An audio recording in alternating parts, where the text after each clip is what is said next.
Yun. Okay.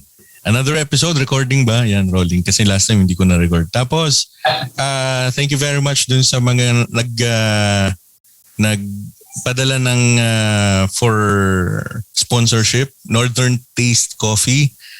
Pero ano pa lang, lalagyan pa lang. Hindi wala pa yung laman. so far ang style is yun, ipopromote natin siya tapos papadala niya ako ng may inom kape tapos papadalan din yung mga magiging guest na may inom na kape para sa tapat ng camera. Meron kaming mug tapos Northern Taste Coffee is located sa Ilocos. Yan. Yun. Tapos pasensya na kayo dun sa pag-release nung last episode si PLDT. Medyo ang hirap niyang connect nung last release nung episode, so na-delay lang. Kaya kung napanood niyo yung trailer tapos yun nga hindi lumabas doon sa mismong oras, sorry pero we will make it a point na sa susunod na lumabas yung trailer na may schedule, dun siya lalabas sa oras na yun. So again, tulad pa rin ng binabanggit natin sa mga previous episodes, naka-recording pa lang kami ngayon kasi nagpa-practice nga. Malapit na matapos yung season 1. Abangan yung season 2, mas maayos na tulad ng promise ko sa inyo. Meron talaga tayong studio. Hanggat maaari, invite na natin yung mga guests natin doon sa studio natin na aircon na talaga yon. Hindi na yung ganito, maraming ventilador na nakatapat. At the same time, gusto ko rin magpasalamat doon sa mga nag-follow. As of now, by this time na nagre-record tayo, sabi ng Spotify, nasa 50 followers na yung account natin sa Spotify, and we're only in 2 weeks pa lang. Kailangan daw within 60 days. Pero again, disclaimer, hindi naman na-monetize yung account natin sa Spotify kasi hindi pa naman siya, hindi daw eligible yung country. Yon. So kung sa mga susunod na opportunities, baka doon na tayo. So doon sa mga na-invite nating mag-guest tapos nanghihingi sila ng ng konting pamasahe, pasensya na po muna, baka sa mga susunod na lang. Pero doon sa mga pumayag na mag-guest ng pro bono, maraming salamat po sa inyo, and sa mga susunod na episode, I will try to give something in return naman doon sa mga nauna natin na mga naging guest. So also, gusto ko ring magpasalamat doon sa mga nag-message na hindi ko pa kaibigan, siguro kaibigan ng mga nag-guest, kinakausap nila yung Facebook account na Buhay Rock and Roll. Pipilitin kong sagutin 'yon, baka akala nyo siya 'yon. So hindi. Pero i-connect ko, sasabihin ko. So meron pa lang naman tayong 7 episodes, mga nasa 4 na guests pa lang naman 'yon. So i-connect natin sila doon sa mga nagme-message.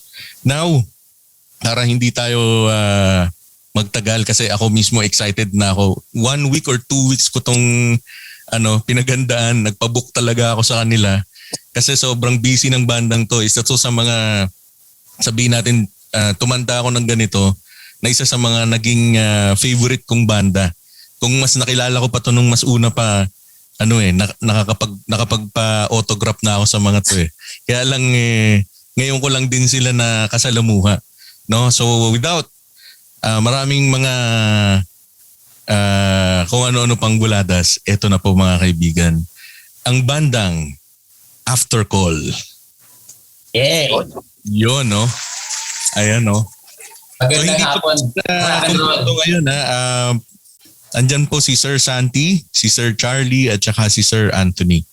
Yan, welcome guys. Welcome po, no? Kanina kaya hindi ako nakatingin dito kasi ibang nagtry ako ng isang system na yung OBS.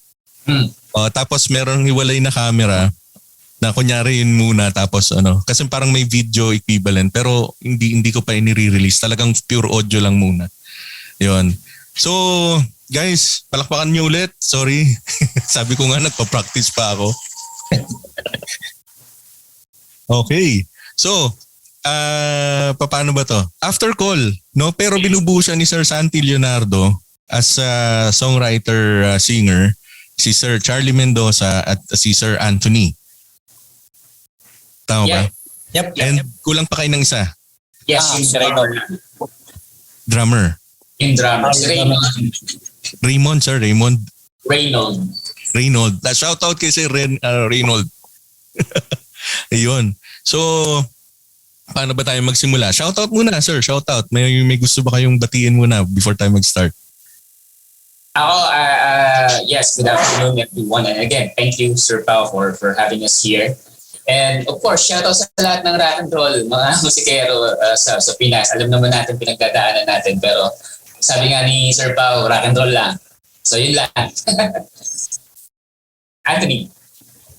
Well, thank you sa opportunity, Buhay Rock and Roll, sa pag-invite sa amin dito sa podcast. And yeah, shout out sa lahat ng mga nanonood, nakikinig sa podcast na to. Yeah. Sir Charlie? Ayun. So, magandang hapon sa mga listeners natin. Wala naman masyadong babatuin. Ano lang. Magandang hapon. I-shout out na lang pala natin yung drummer natin. Malamang Ay, oo nga pala. nasa biyahe, pupuntang Nasa biyahe. Yun. Biyahe yan from Gentry to Pampanga.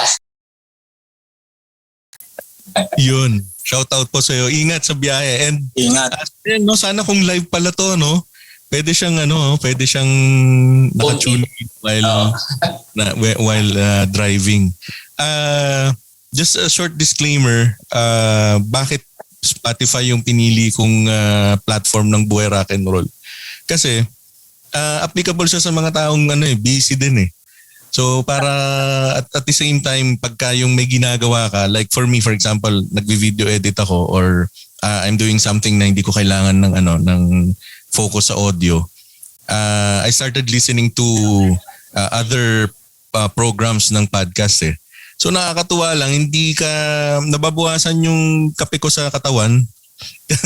Tapos hindi ka inaantok kasi pagka meron siyang sinabing against ka, nagko-comment ka, tapos pag okay naman sa'yo, nag-agree ka. Tapos nakakatuwa lang kasi syempre para ka rin may kausap kahit mag-isa ka lang na duty sa gabi.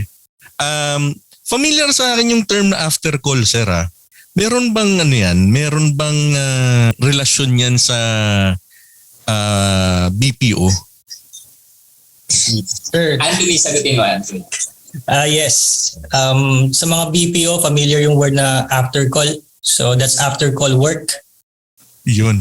Ginawa namin na medyo pangmasa. Kaya yung call, C-A-L-L, ginawa namin K-O-L. Yeah. Yeah. So, yun talaga yung yung origin nung pangalan ng banda eh.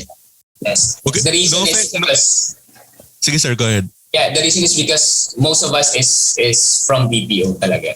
So si Charlie, siya yung hindi medyo sa BPO pero yeah, aware siya sa mga ganyan. And then the after call, of course, for the sake na sa mga taong wala sa BPO, after call work is a button that we press after call, after a call para i-document namin yung ginawa namin for that specific call. So it's like a breather din sa amin kasi nga pag sa mga BPO talaga ang kalaban is yung queuing, yung pasok ng mga calls. Kaya we press after call as a breather kasi nakakalunod yung mga calls. Pero ito yung trivia. May isang trivia dyan. Si Santi, pag press ng after call, imbis na kumuha ng pahinga, ang ginagawa niya, nagko-compose ng kanta. Yes. Nakaka-relate ako kasi yung inspiration strikes anytime, anywhere eh. Yeah, exactly. Siguro makaka-relate kayo na kasi as of now, kung sa mga nakikinig sa Spotify kasi yung background namin ni Sir Charlie, workspace talaga. So kanina nung nagsabi si Sir Santi na okay, tara let's go ganon. Nagsusulat ako ng isang hymn para sa isang high school. So isa yun sa trabaho natin eh. Pinadala sa akin yon a week ago pero bukas na siya kailangan. So ang hirap kasi siguro you will agree din. Ang hirap kasi na pagka yung oras na yon, sinabi sa'yo, sulat ka nga ng pagka commissioned work ka. For example, yun nga jingle, di ba? Tapos gawin mo ako ng kanta tungkol sa shampoo.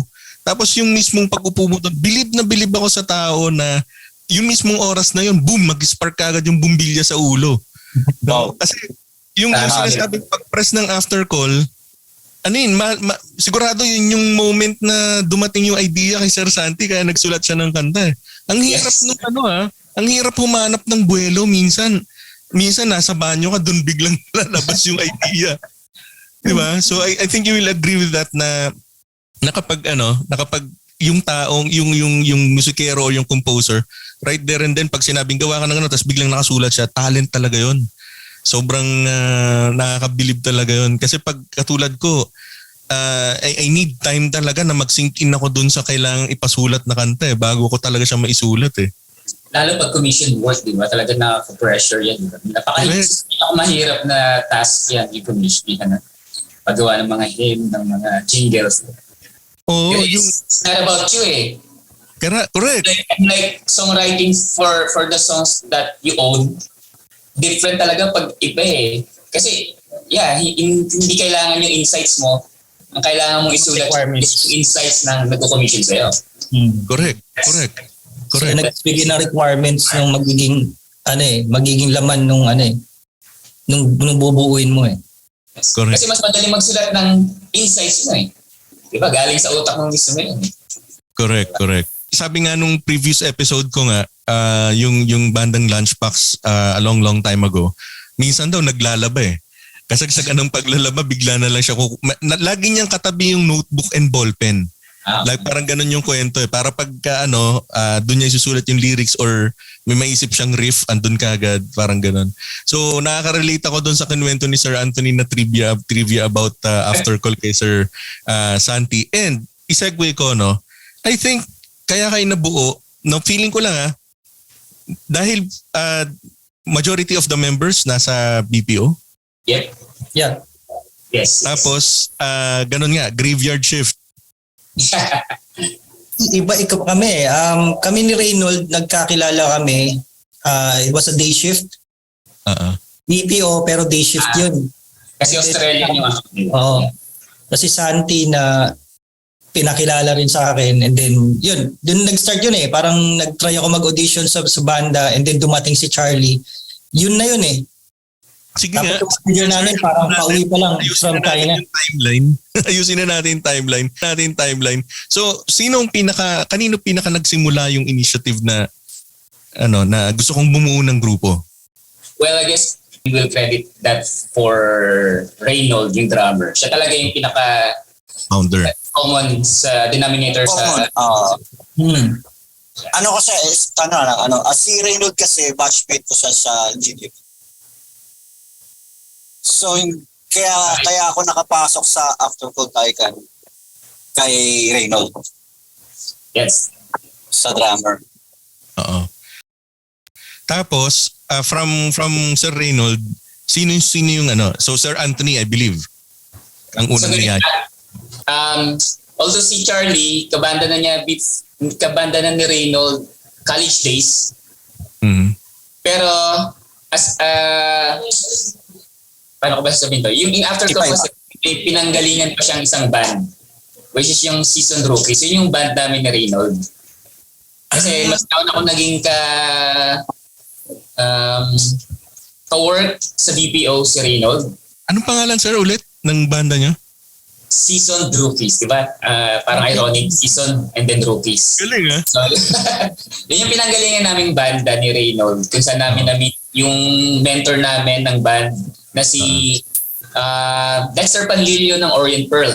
Siya, songwriter at keyboardist.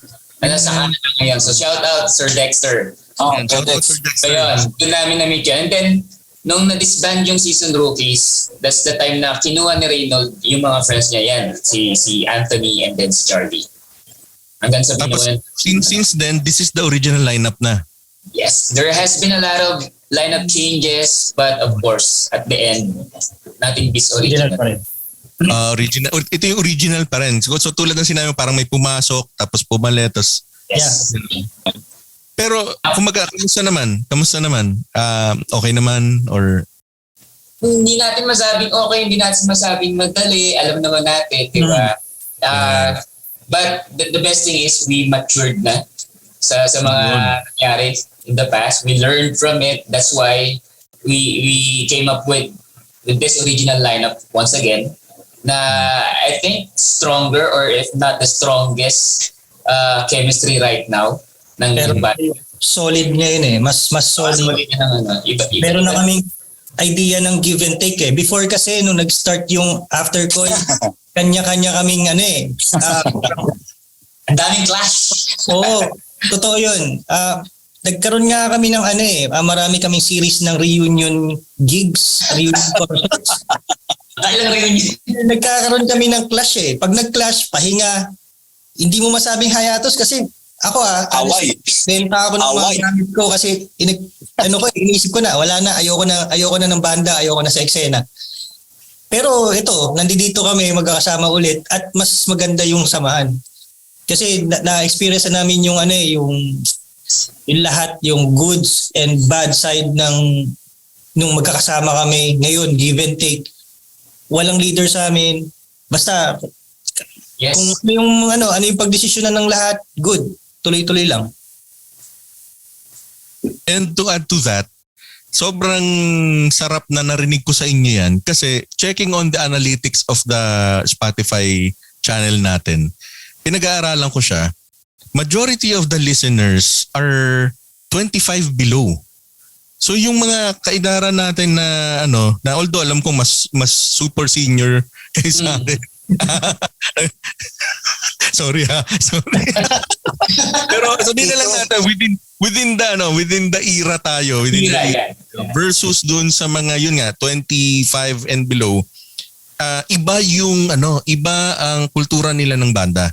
Kasi siguro iba rin yung dinanas natin bago tayo makatago sa eksena eh. Exactly. Sa kanila kasi madali lang para sa kanilang makatago sa eksena kaya yung relationship na nabuo sa pagiging isang banda ibang usapan yon. Kaya kung mapapansin mo kasi ako I'm trying to learn about the patterns and everything kasi nga nasa industriya tayo ng entertainment and advertising. So pagka whenever we need to do consulting works, pinag-aaralan natin. Pansinin nyo, tingnan nyo kung mag-agree kayo or correct me if I'm wrong. Majority ng mga nasa OPM ngayon are solo. Yeah. Hindi na nagdadala ng banda. Bakit? Kasi hindi nila kaya yung risk ng negosyo ng banda eh.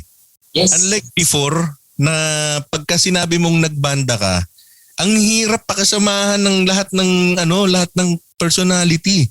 Kaya pag tumagos ka sa edad na to, katulad ninyo, sabi nyo nga, natutunan nyo na. Kung mag-asawa, lumagpas na kayo doon sa benchmark na kapaan. Yung honeymoon period. Oo, yung kapaan period, tapos na kayo doon. So, marunong na kayong mag-compromise. Tulad yung sinabi nga na wala nang leader. Ganon. Yeah. Kasi way back, alam ko yan eh, dinanas din natin sino yung may pambayad ng studio, yun ang leader. Sino yung nakakahiram ng gadget ng distortion, siya yung leader. Diba? Tapos sino yung nagsusulat, ganyan. So, sana masaya to kasi yung listeners sa ngayon po, ayun nga sabi ko, ang subscriber is ang followers is nasa 50. Pero yung number of duration or may sinasabi siya doon parang multiple times na in-stream or pinakinggan based on analytics, nasa 500 na. And as of now, nasa 7 episodes pa lang. So majority of those is 25 below. 500 times na napakinggan yung mga episode. So nakakatuwa kasi kung papakinggan nila ngayon to, and I would like to dedicate this episode din siguro sa kanila, malaki matututunan ng mga bata dito sa mga senior eh. Kasi one time, nakaranas ako ng isang gig na yun nga, nandun yung mga bata. And sabihin na natin, siguro, baka i-cancel ako pag sinabi ko yung bata. Sabihin na lang natin siguro mga new artists. Sabihin natin gano'n. Oo. Hindi ko maramdaman yung respect sa mga sa mga veteran. Nandun pa nga yung pangungutya na iba na manong ang tawag mga manong, mga manong musikero, parang gano'n, di ba?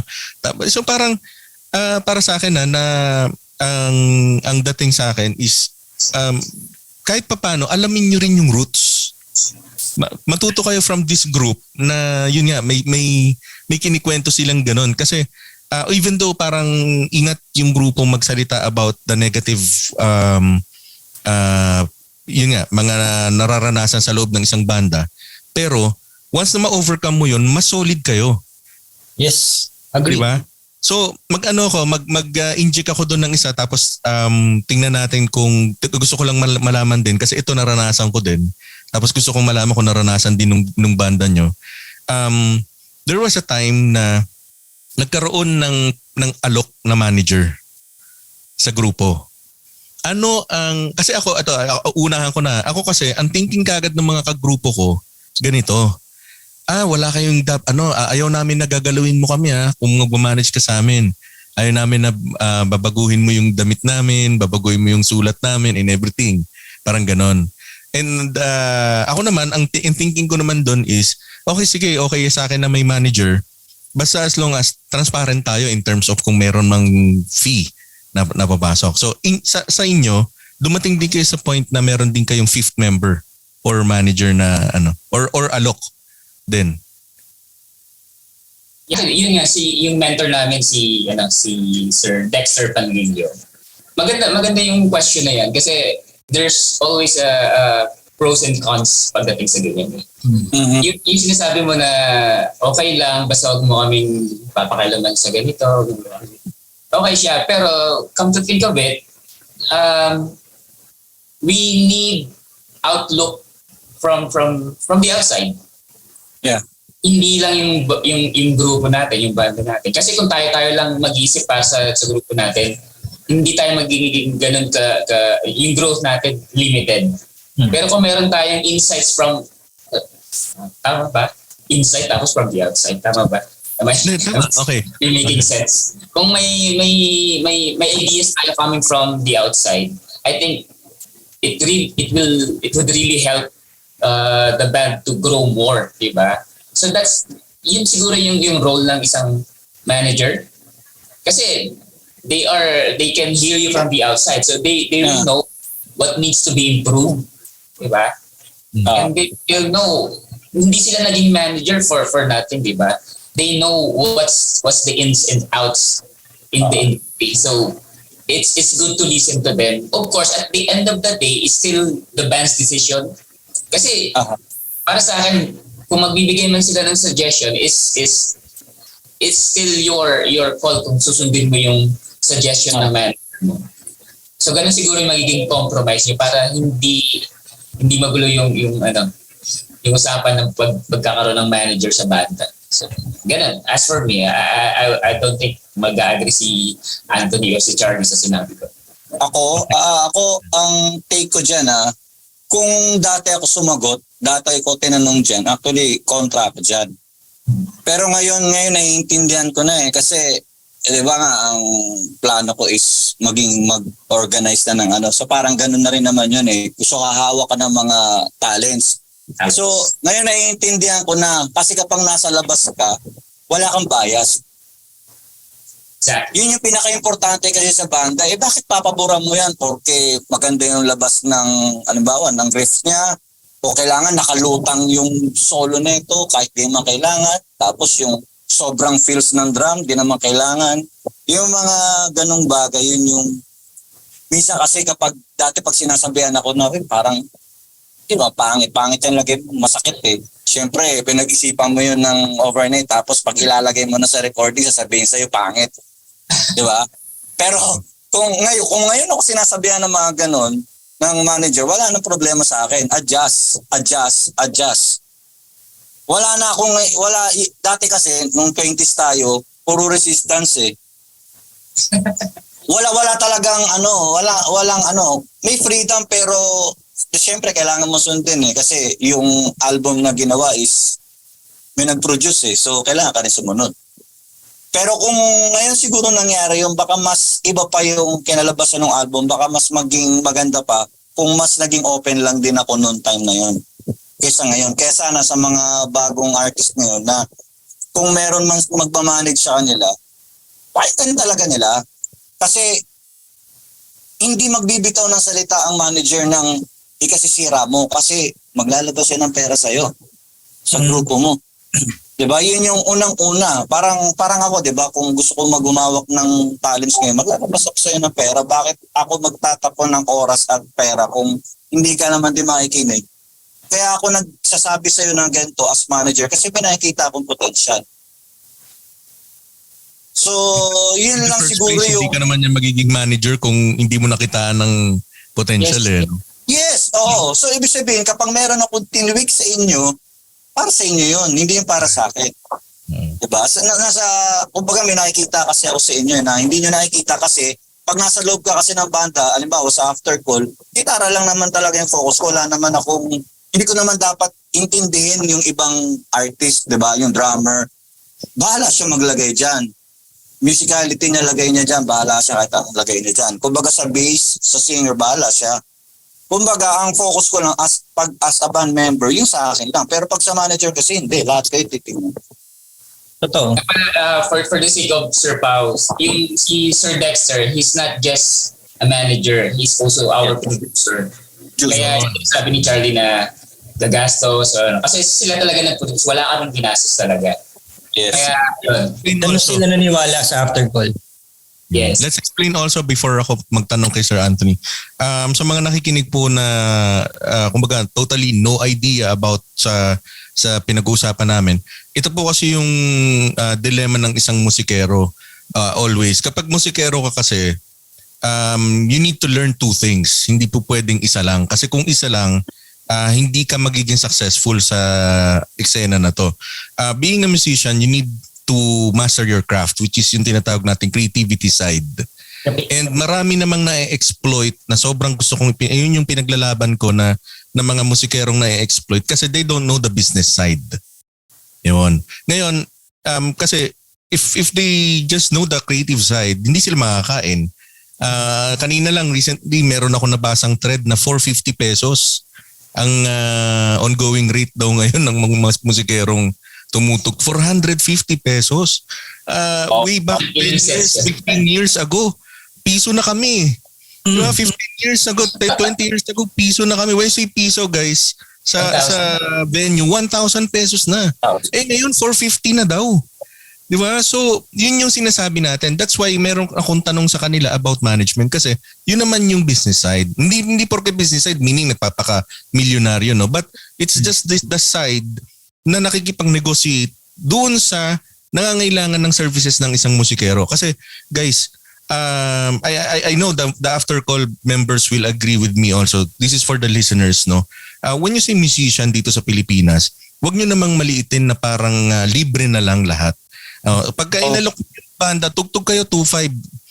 Bigyan na lang kayo ng members ng banda ng 2.5. Maghanap kayo ng karaoke, yun na lang patugtog nyo. You should also treat these people, no, mga musicians, no, na professional din.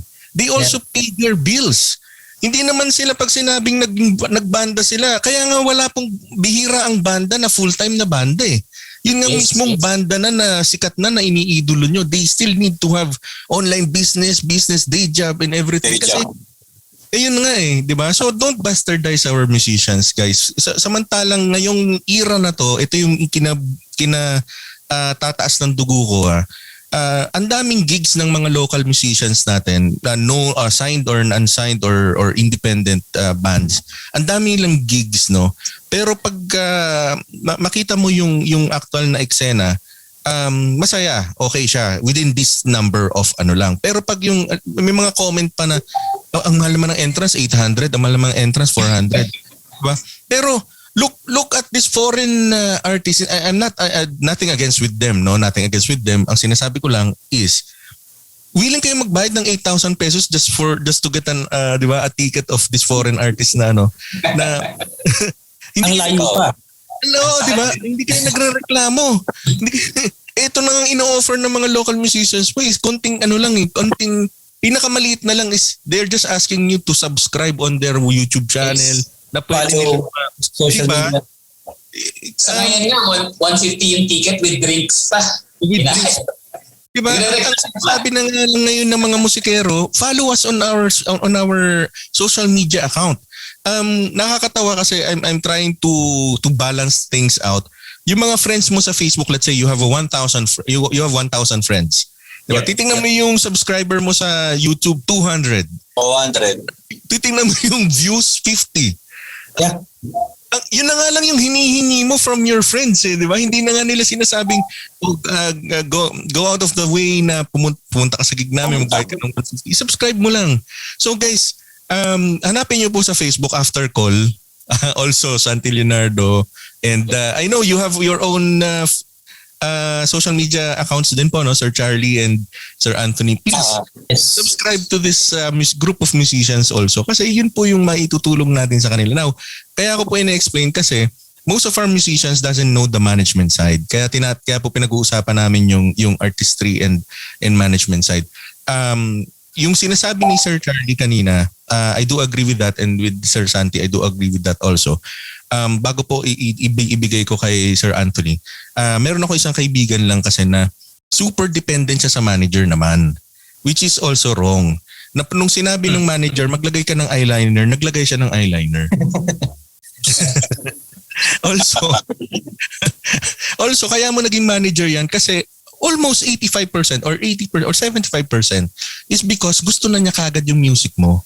Gusto niya lang i-input. Yung alam niyang sa tingin niya ay makakapagbalik ng kanyang investment. So yun na yung sinasabi ni Sir Santi. Si Sir Dexter is not just a manager kasi ang manager is the one who handles schedules, appointments, and dealings and everything. Pero yun namang somebody who pays for yung kailangan mong pagkagastusan is the producer. Yeah. Yes. And also, by the time na nagre-record yan, producer and manager also works together with the artist to bring something onto the table na parang yung bass is kailangan ganito o simplihan mo lang yung feels, something like that para maging radio friendly. Pagdating sa live, tsaka mo siya bakbakan mo ng bakbakan kasi ang habol ng producer is to reach more audience, 'di ba? And for that music to become your calling card. So kung gusto mong, kasi if you will just be the one who produce it by yourself, maaaring just a portion lang nung reach mo yung maabot mo. Pero yun nga sinasabi nila, katulad ni Sir Charlie ngayon is tumatawid ka na sir, no, sa management, no, and organizing, no, Sir Charlie, no. So yun, sabi niya ibang-iba 20 years ago versus now. So ibang-iba. So itatanungin ko naman ngayon si Sir Anthony. Sir Anthony, anong tingin mo naman, let's say for example nga yung difference before na inaalok ka ng isang manager and ngayon kung halimbawang ganun din? Ano ba? Difference? Kasi before, nung time na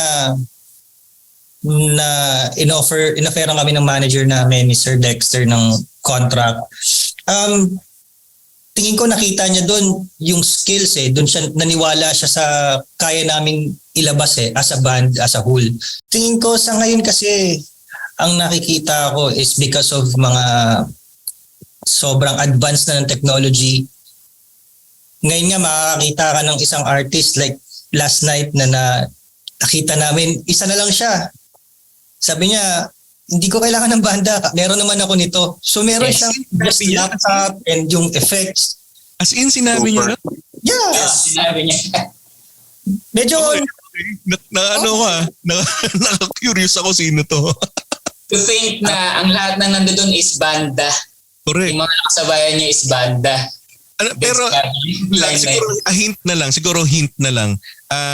Member siya ng ng New Era. I think so, yes. I think so. Okay. Kaya siya nakapagsalita na gano'n. Okay, sige. Sige, go ahead, Sir I'm not sure Anthony. kung may grudge siya sa mga bandmates niya before. Siguro kaya parang sabi yun. Hindi natin pwedeng i-judge din kasi hindi natin pa siya alam, personally kilala. Pero medyo awkward lang yung pagkakasabi niya kasi lahat ng nandoon is banda. Correct. yun lang, ibalik ko lang. So, ngayon kasi, technology ang kalaban ng mga artists before. Like, honestly, Eraserheads before, nung nagre-record sila, alam ko yung Unpen parang talagang mano-mano, pagka nagkamali, balik ulit, record. Analog. Oo, yung mga analog. Pero ngayon, kasi sobrang dali ng mag-tweak, napakadali ng patunugin yung isang instrumento dahil sa technology. Pero pag dinaan mo sa live, pinatugtog mo yung artist, hindi niya makopya yung nilabas niyang kanta. Parang Correct. it's because ngayon sobrang advanced na, nagiging artificial na yung sound compared sa mga medyo mga last mga 10 years ago or di ba? 20 years ago. So tingin ko yung big May tenga difference. tayo ng ano eh. May tenga tayo kung alam nating may hangin yung recording o wala eh, di ba? Pag may hangin, live yun. Pagka medyo talagang galing naman perfect yung studio Yeah. Ayun. Okay, nice. Kasi yun nga, isang debate namin dun sa isang episode kasi, dun sa rap episode ko.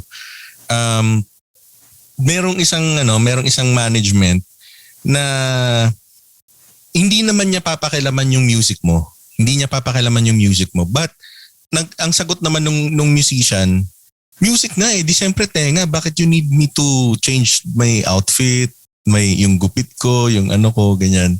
So, hindi natuloy yung management. Hindi natuloy yung kanyang release as under isang management dahil nga ganun, no? Tapos, meron namang isang kong nakilala naman, nagpapamanage naman. Pero mas marami pa yung condition niya kaysa dun sa condition ng manager. So, parang ganun. Hanggang sa napansin ko na lang, lahat ng mga lumalabas as independent na banda ngayon, wala nang management, wala nang manager, kanya-kanyang managing na lang, pati mga solo na lumalabas, nagkakanya-kanya na lang. So, yung bang after call ngayon is sino ang pinaka coordinator ninyo, or meron ba kayong ganun, or within the band na lang? Yeah. Kami-kami na rin. Kami na lang. Yes. Okay. So for example, may mga bookings, sinong kino-contact? Either Kung sino unang nakasagot dun sa page, kasi sa page namin usually nare-receive yung mga invites. Or minsan pag may personal invites, i-brought out namin sa GC. Pero usually pag sa page, kung sino yung unang nakabasa, i-brought up niya sa GC, and then papag-usapan namin kung go for me or what. hindi ba kayo hindi ba siya sumasagasa sa schedule nyo sa mga day jobs? Yan pa ang isang maganda pag-usapan. Isa yan sa pinaka-challenge talaga ng isang banda. Mm-hmm. Yung pagtagpo-tagpo ng mga schedule. So, ano ang pinaka maigsing minimum number of days na invite para lang makapag-decide yung grupo? Let's say, on wala Friday. naman siguro minimum, as long as pag na-brought up sa GC, halimbawa, this Saturday, may invite tayong tumugtog sa ganito. Go ba kayo? Pag may isang hindi, we turn it down. Pero pag available naman lahat, then yun, usapan. Wala naman kaming masyadong preparation kasi hindi sa pagyayabang kahit paano, hindi na namin kailangan masyadong practice kasi we know our craft na that much. Unlike kung meron kaming aaralin ng mga bagong kanta na nire-require, halimbawa nung production, that will require much longer time bago kami mag-decide na go. So yun. Two questions regarding that. Two questions. First question is, may ni-require na music, may ni-require na song, let's say, di ba? Would it fall under a paid gig or still kahit pro bono gig? Okay. May mga productions kasi na halimbawa tawag doon, halimbawa minsan Eraserheads nights or minsan yung New Wave nights na kailangan namin at least may isang New Wave songs ka na ipi-play. So kailangan talaga namin mag-practice. So, dati nagkaroon tayo ng ganun, diba? Or minsan naman na-invite kami sa kasal. May mga requested songs. So kailangan namin siprahin yun. So, pero would it katulad nun, which one is for free? Kasi I also saw the video na tumugtog kayo sa kasal. Yes. So, is that a paid gig or? Paid gig, yes. Yes, may mga sa mga paid gigs, yes. Usually may mga songs sila nare-request pag paid gigs. Mostly mga private events namin, private invites, mostly paid gigs yun. Okay. Pero pagka lumalabas kami sa yung mga invites ng mga kaibigang yung parang gusto mo lang magpa-showcase ng then pumupunta pa rin kami. Okay, Yeah. so that is my second question. Regarding that paid gig, no, pagka kayo lang yung nagmamanage, paano nyo hinahandle yung negotiations with the fee? Napaka-challenging yun kasi, yun nga, dahil hindi naman kami ay inclined sa business part ng so parang we usually go with how much ba yung ibibigay. Kaya kasi hindi rin namin alam yung rate talaga namin. Hindi, makabatin lang, no? So kasi dati, nung active pa ako sa car industry, so kasi dati almost decades ako nagtrabaho doon. So yung mga contacts kasi, halimbawa, kakausapin ako, kailangan ko ng banda. So siyempre, consider ko muna sila. Okay. Ito yung actual na ginagawa ko dati sa after call. Kailangan meron silang tag-1,000.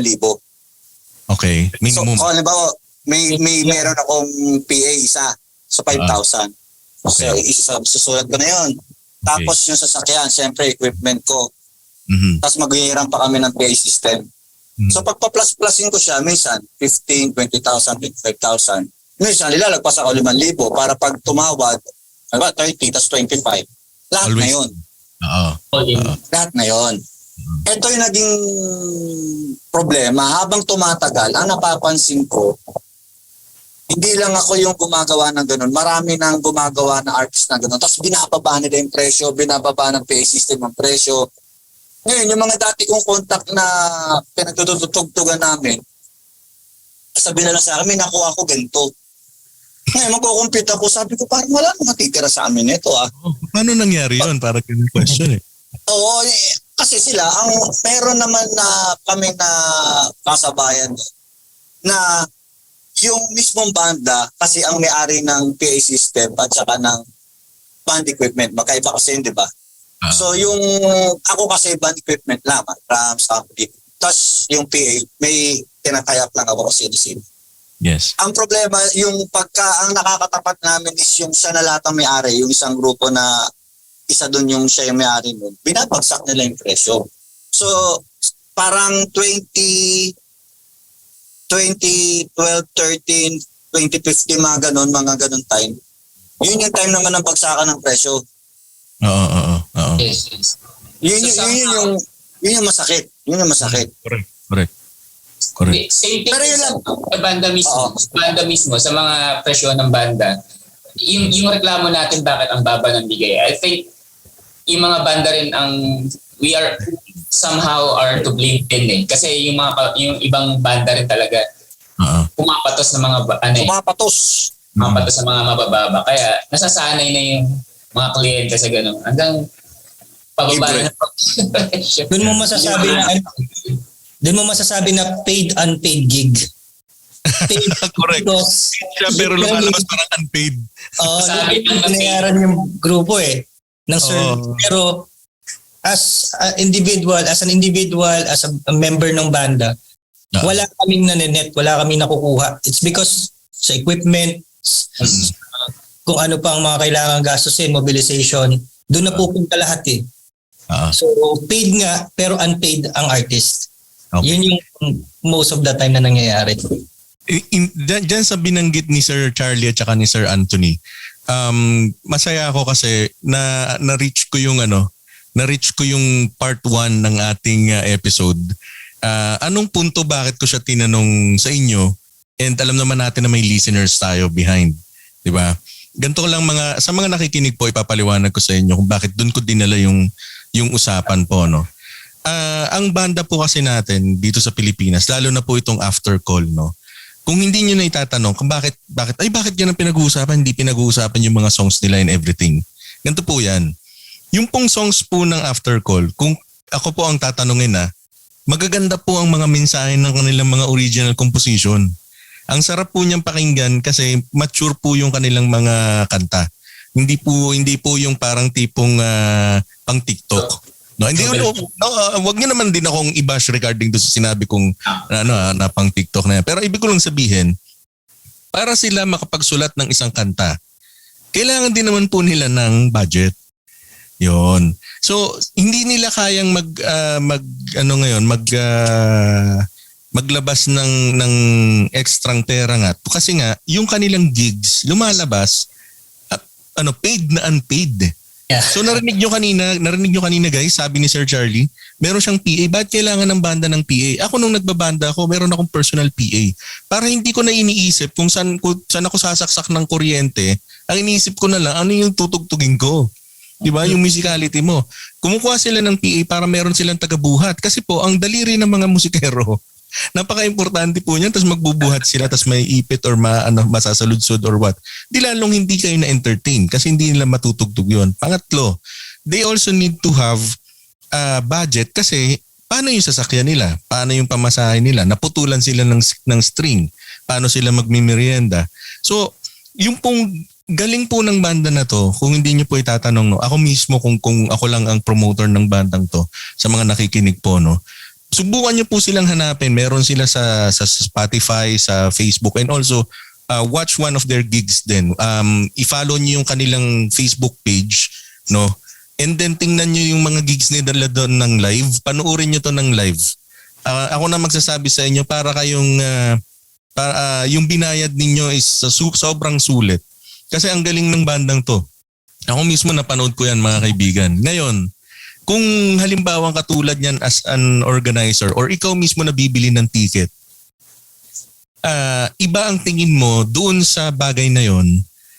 Syempre, hindi mo sinusuportahan tong bandang to na gumawa ng mga bagong kanta ulit.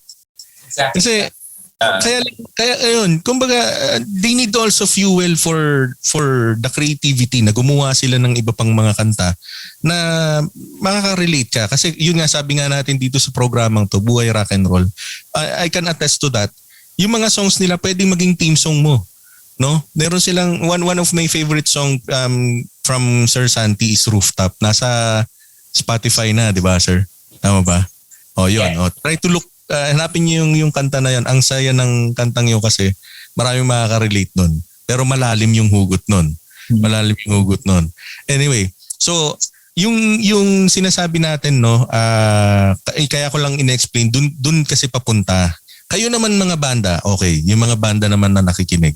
Yung mga old school na banda, ano yan, sumasandal yan ngayon. Bakit?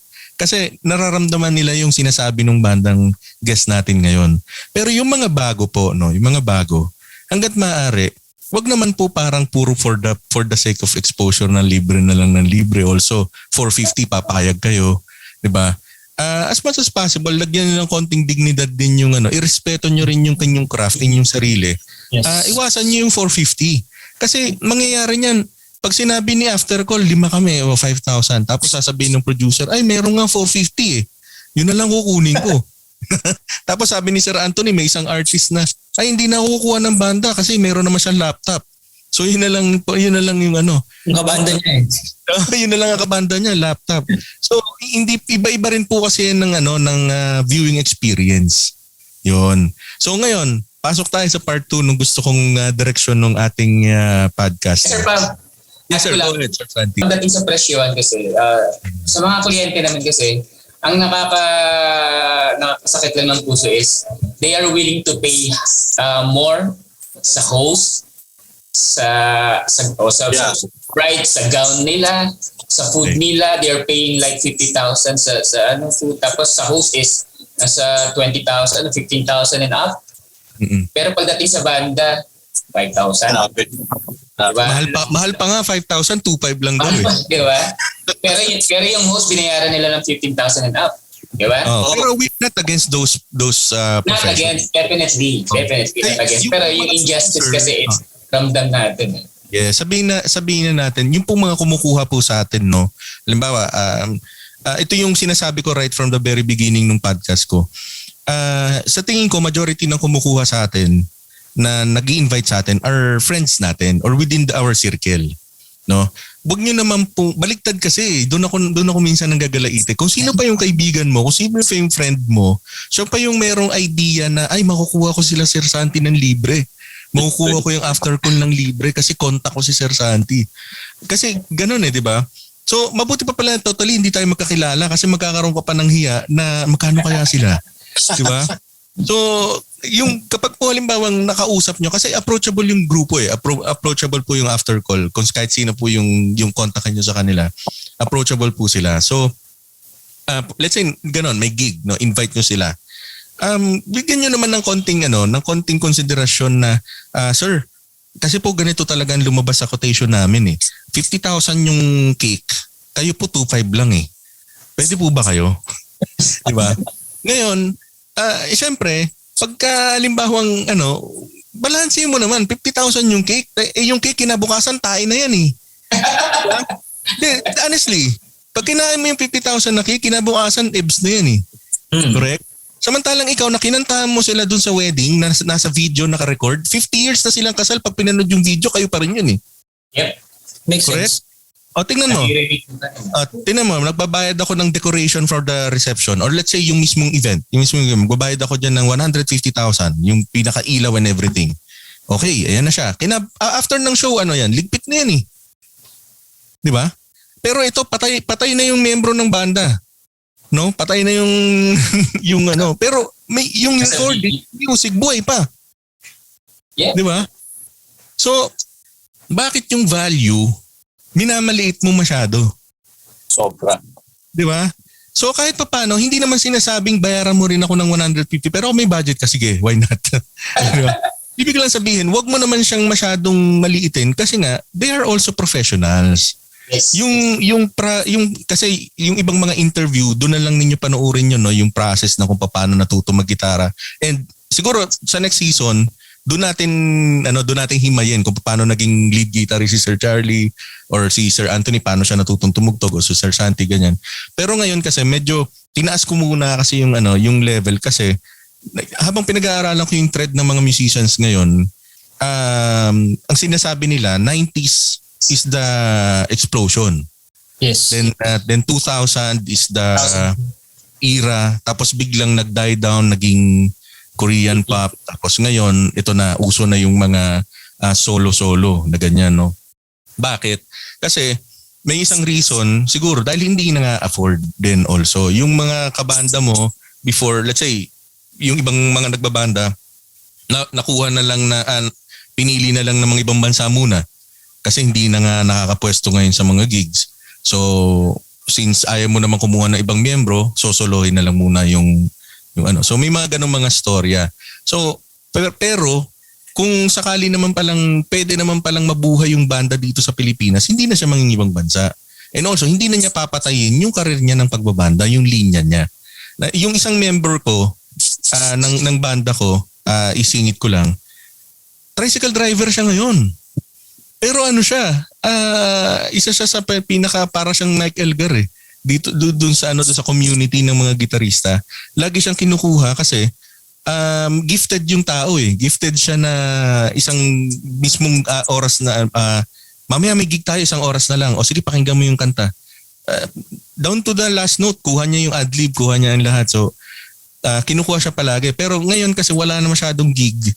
At yun, nagdadala siya na ngayon ng tricycle. Tapos pag niyayaya ako na, magsusulat tayo ng jingle, gagawa tayong jingle. So doon lang siya nabubuhayan ulit na, hawak ulit ako ng gitara or hawak ulit ako ng gano'n. So madalang, sobrang dalang. Tapos halimbawa, ang budget nga is ganito lang. So mag-uusap kami na pwede ba tayo magkasya muna sa ganito, sa ganyan, gano'n. Anyway, yun nga hindi ko na muna i-elaborate pero kasi yung news feed ko, ganun ang lumalabas, ganun ang mga nababasa ko sa kanya. And also, inaaral ko yung demographics ng Spotify. So, yung mga bago versus sa mga katulad nga natin dito sa After Call, hindi, paano ba yun? Parang may difference, may contrast na malaki. Oh, anyway, so talon ako doon sa part 2 regarding doon sa songwriting process. Kasi ganito, meron kasi akong, although alam niyo yung idea na yun yung songwriting process kasi ngayon, ang dali Sobrang dali na malaki yung difference from way back. Kasi ang naalala ko dati, yellow pad, papel, and acoustic guitar. Ganun ako nag-start So ngayon, let's say kailangan ko ng beat, pwede akong gumawa dito, ganyan. Tapos yun na, at the end of may buo na yung song, papadala na lang sa mga members. Tapos alisin mo na yung track ng bass ko dyan, palta mo na ng bass, so parang gano'n. So mas madali na. Tapos yung parang Sandwich, yung kwento ng Sandwich, they have an analog 4-track recorder. Tapos iniikot nila yung tape sa lahat ng members. Di ba? Tapos going back pa, Eraserheads, yung pinipindot mo yung magkatabing record and play button. Yes. Tapos lahat sila, sasabay-sabay sila. Pag may nagkamaling isa, balik sa tapos, di ba? So yung progress ng technology versus sa songwriting, sa After Call, naranasan nyo ba yun way back from the beginning hanggang ngayon? Yes. Napaka laki ng pinagkaiba ng noon sa ngayon. Kasi ngayon mas may aid na tayo from technology. So yun, madali na lang na lalo ngayon. Kasi, or before kasi, pag may idea ko, ang hirap na hirap akong explain sa kanila, ito ang gusto kong mangyari, ito ang gusto kong mangyari, or hindi naman ako yung bossing type na ito ang gusto ko talaga mangyari. Ang ibig ko sabihin, ito sana ang gusto kong mangyari, pero alam naman nila, Charlie, na pagdating sa kanila, sila pa rin masusunod pagdating. Pero ang gusto ko lang i-address sana, ganito sana yung gusto kong patunguhan sa kanta na to. Pero kasi di ba you will write the initial chords, parang ganon. Binibig ko ng initial chords, yun. Ang ginagawa ko sa kanila is harap-harapan kong piniplay. So may session talaga, songwriting session. May session talaga. Oo, kailangan. Face to face. Unlike ngayon, kaya ko siyang i-record sa BandLab. Yung mga parts, konting parts, yung mga basic parts, kinakahon ko lang yung drums. Napakadali ko na mag-suggest ng kanta sa kanta. Ito yung song na nagawa ko ngayon, ganito yung gusto ko Tapos sila, okay to Tapos pwede na lang i-improvise or ipagandahin yung mga parts nila. So doon napapasok yung collaboration. Pero at least napakadali na sa akin, with the aid of the technology of course, madali na sa akin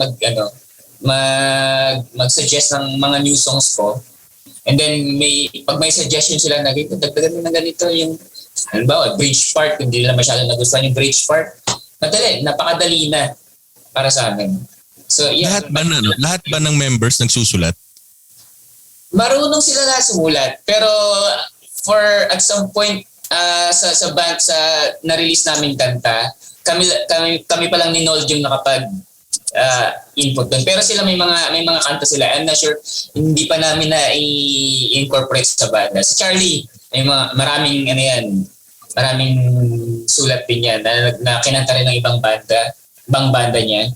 Si Anthony, maraming mga sulat yan. Ewan ko, hindi lang namin nauupuan. Probably soon, no, Anthony? So, ang process, let's say, initially may masusulat ka, sir, na lyrics si Sir Santi. Tapos from the lyrics, meron na siyang melody in mind. Tapos magpapatawag ka ng session with the group. Yes. Well, actually, ako, I hate to say this, pero hindi ako yung klase ng songwriter na magaling mag-collaborate. Kasi ako pag gumawa ko ng kanta, hindi ako yung tao na hiwala yung process ng lyrics sa melody. Usually pag gumagawa ko ng kanta, halos magkasabay. Yung lyrics ng melody. So kaya hindi ako magaling makapag-chord. Halimbawa, may ginawa akong lyrics, kaya gumawa ng melody. Hindi ako ganon. Okay. Kasi pag gumagawa ako ng kanta, magpe-present ako sa kanila kompleto na, may lyrics na, may melody na. Arrangement na lang ang usually nagiging help nila sa akin. Parang gano'n. Okay. So paano pumapasok si Sir Anthony doon sa Kasi di ba kung sa stems ang pag-uusapan, initially, ako kasi personally, ako usap ko muna drums eh. Drums muna. So i-describe ko lang muna sa kanya yung yung feel. Hindi yung beat but yung feel. Ako kasi ganun eh.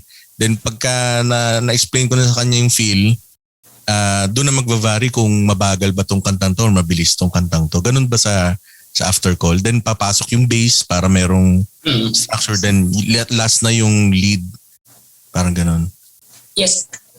Yan, si Anthony, meron na akong nilalatag na basic bass na nilalagay ko. And then of course, siya na bahala na kung paano niya ilalatag ng Anthony mala Anthony na bass. Kasi ako pag gumawa ako nun, ang sarili ko, ibang-iba sa way ng pag ano niya, ng pag-bass niya, which is necessary para magtunog after call siya. Kasi pag all inputs is galing sa akin, tunog Santi yun. Correct. Diba? Pero for example, sinabi ni Sir Anthony, di ba sabi mo sir, arrangement wise. So pag sinabi ni Sir Anthony, dagdagan natin dito ng konting bara pa or ganyan, okay naman sa'yo? Pwede. Pero may, syempre, minsan, may feeling ko, nakakompromise din yung gusto kong mangyari sa ano, na feeling ko hindi talaga pwede. Sometimes, I would say no. Sinong decision maker? Let's say ganon. Mayroong parang sinong ganon sa banda na parang decision maker na ito na lang, para ganon. Pagdating sa songwriting, medyo lang na medyo post talaga ako pagdating sa ano. Pero na to a point na talagang pag sinabi ko yun na ito pa rin yung final say. Pero hanggat maaari, kasi nga ako as a songwriter, iba talaga ako as a songwriter eh. Unlike sa iba na pag nagsulat ng kanta is by process, lyrics muna, melody muna. Ako kasi pag may i-internalize akong kanta, pati music video ini-internalize ko na habang sinusulat ko yung kanta. Ganun ako mayabang ko sasabihin advance ako mag-isip, pero ganun yung process ko eh. Oo, sinusulat ko pa lang, yung idea, pati music video nasa isip ko na eh. Kaya na-frustrate ako minsan pag hindi yun ang napupuntahan ng kanta ko. Kaya as much as possible, ganitong gawin mo. Although, lagyan mo ng tweak na maging Anthony yung sound. Or lalo si Charlie, lalo sa part ni Charlie. Ito yung gusto ko mangyari, pero gawin mong Charlie sound yan. Para tunog after call pa rin. Kumbaga, win-win situation. Yung after call, yes. Yung after call kasi, it consists of different genre eh. Yeah, isa pa yan. So nagiging distinct yung tunog ng after call, yung musicality ng after call dahil sa mga kanya-kanyang inputs namin. Like ako, nag-start ako sa punk rock, tapos pop rock, pop punk. Most ng mga dati, mga batang bass ko. Parang ganun. Yeah. Puro ganun ang tugtugan ko. Si Charlie naman, metal. Uy. And then Santi. Layo Ba? Metallica yan. Pag pinagdikit mo yun, parang hindi magtutugma eh. Punk and metal, parang malayo, di ba? And then dumating parang si Santi na metal, parang hindi ko pa napanood yun ah. Pero ito yung maganda sa amin kasi pag tinarinig ni Santi yung isang kanta niya, isang trap, kami magdi-decide, oy, gusto ko to, maganda to, tuloy natin. Pagka tinuloy, pakikinggan lang muna namin eh. Wala munang lagay-lagay. Kung ano yung raw na binigay sa amin ni Santi, papakinggan namin yon. Ngayon, mag-uusap muna kami. Tol, gusto ko sana magkaroon to ng baseline part ko. Yung lagyan natin to ng ganitong solo ko lang na maiksi. Pag nag-agree siya, then sige, tuloy natin. Tapos si Charlie talaga medyo mabigat yung adjustment niya, mahirap yung adjustment niya from metal. Siyempre kailangan kontrolin. Position niya eh. Oo, kailangan niya rin kontrolin kasi iba yung tunog ng after call eh. Meron kaming mini-maintain na distinct after call na music.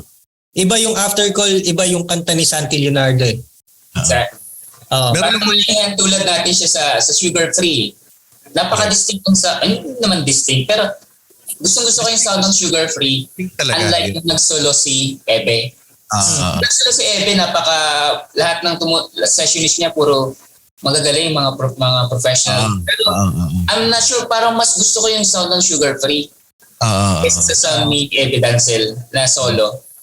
I'm not sure kung mag-agree kayo, pero mas gusto ko talaga yung sound ng Sugar Free kasi iba-iba rin yung influence nila eh. Kasi meron rin sa kanila yung musical difference eh, di ba? Pero yung musical difference nila, napaganda kasi naging sugar-free sound. Which is yun ang hinahanap ng tao. Ganun din siguro sa part ng after call. Iba yung gusto nang mangyari ng lahat, pero nagkaroon ng melting point na naging after call sound na hindi namin sinasadya na kasi nagkaroon kami ng mga lineup changes. Iba talaga yung tunog pag may iba sa amin na palitan, diba? Yung drummer, yung bassist. Kasi yung personality niya. Oo. May input na din yung personality niya, yung character yung niya. input, yung attack nung... Honestly, pagka naglalagay ako ng baseline, napakadali lang naman ng baseline. Pero pagka kumuha ka ng session, mahirap iba yung maglagay ng pasok. bass. Oo. Iba yung pasok ng sessionist, yung mga lagay ng sessionist, iba dun sa ginawa ko. Kumbaga parang every artist naman may unique na input. Correct. Unique at yung timing sa paglapag sa fretboard. Unique yun eh. Minsan talaga, yung parang kailangan mong masterin na lang kung paano mo makukopya ng plakadong-plakado yung tunog nila eh. Pero kung sa sarili mo, gagawan mo siya ng sariling input mo kung paano mo tutugtugin yung isang track. Para sa akin yun na importante din yung character mo, yung personality mo mismo yung nandoon. Kasi yun yung that will define you as, 'di ba, nung araw pag may album buksan mo yung inlay, kakabisaduhin mo sino yun, 'di ba? So parang doon magagaling kung sino yung influence mo. Ay, Nita Nasarco ako, ay ako si ganito, parang ganon. So naintindihan ko yung sinasabi ni Sir Anthony, and also yung kay Sir Santi naman ako. Siguro pagdating sa Sugar Free, mas gusto ko yung original drummer. Versus Mitch. Tapos, kasi ang gusto kong itanong kay Sir Charlie ganito. Meron akong band din dati. Ako yung last sa proseso. Siguro dahil kaya lang din nila ako kinuha dahil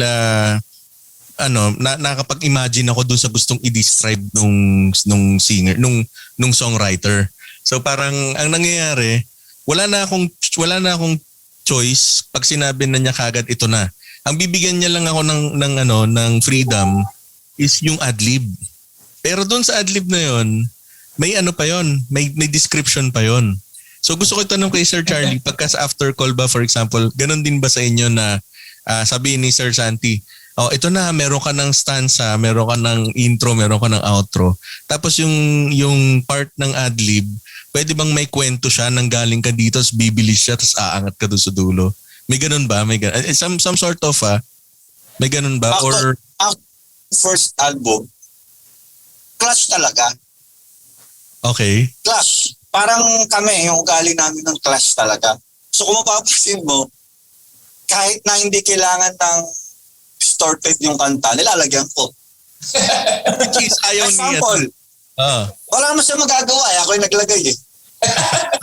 May time pa nga, nag-away kami dun sa Got to Be There. Gusto niya,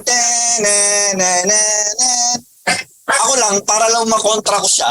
Dahil ibig ako ng time na yun, hindi ba ko? Hindi ba ko? Yung mga ganun ba?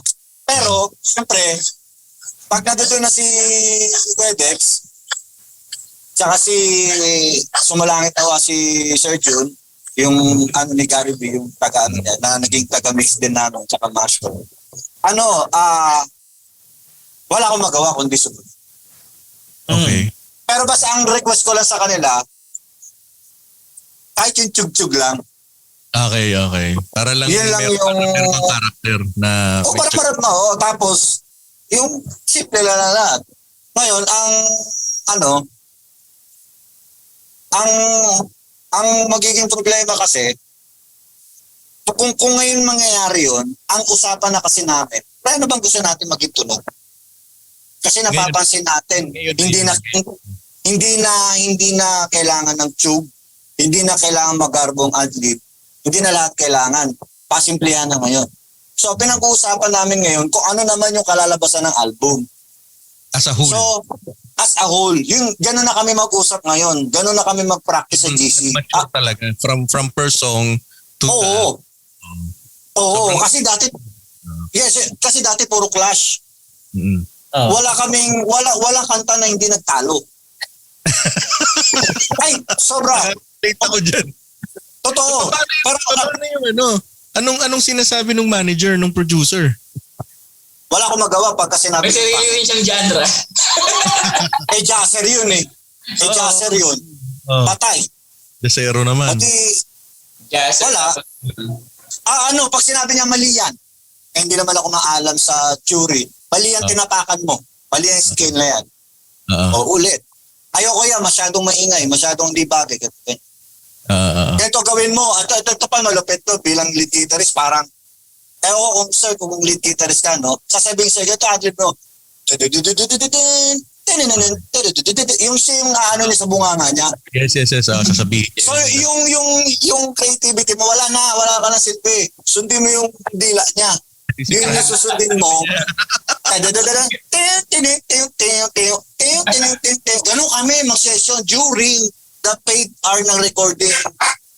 Time na yun. Oo. Meron ako nilagay. Pangit yan. Meron ka ng baon. May baon ka na. Pero tatlo. Lagi ako tatlo. Lagi tatlong set ng adlib. Pangit Tama yan. yan. Isa. Pangit yan. Ay, pangit pa rin yan. Wala kang maganda ginawa.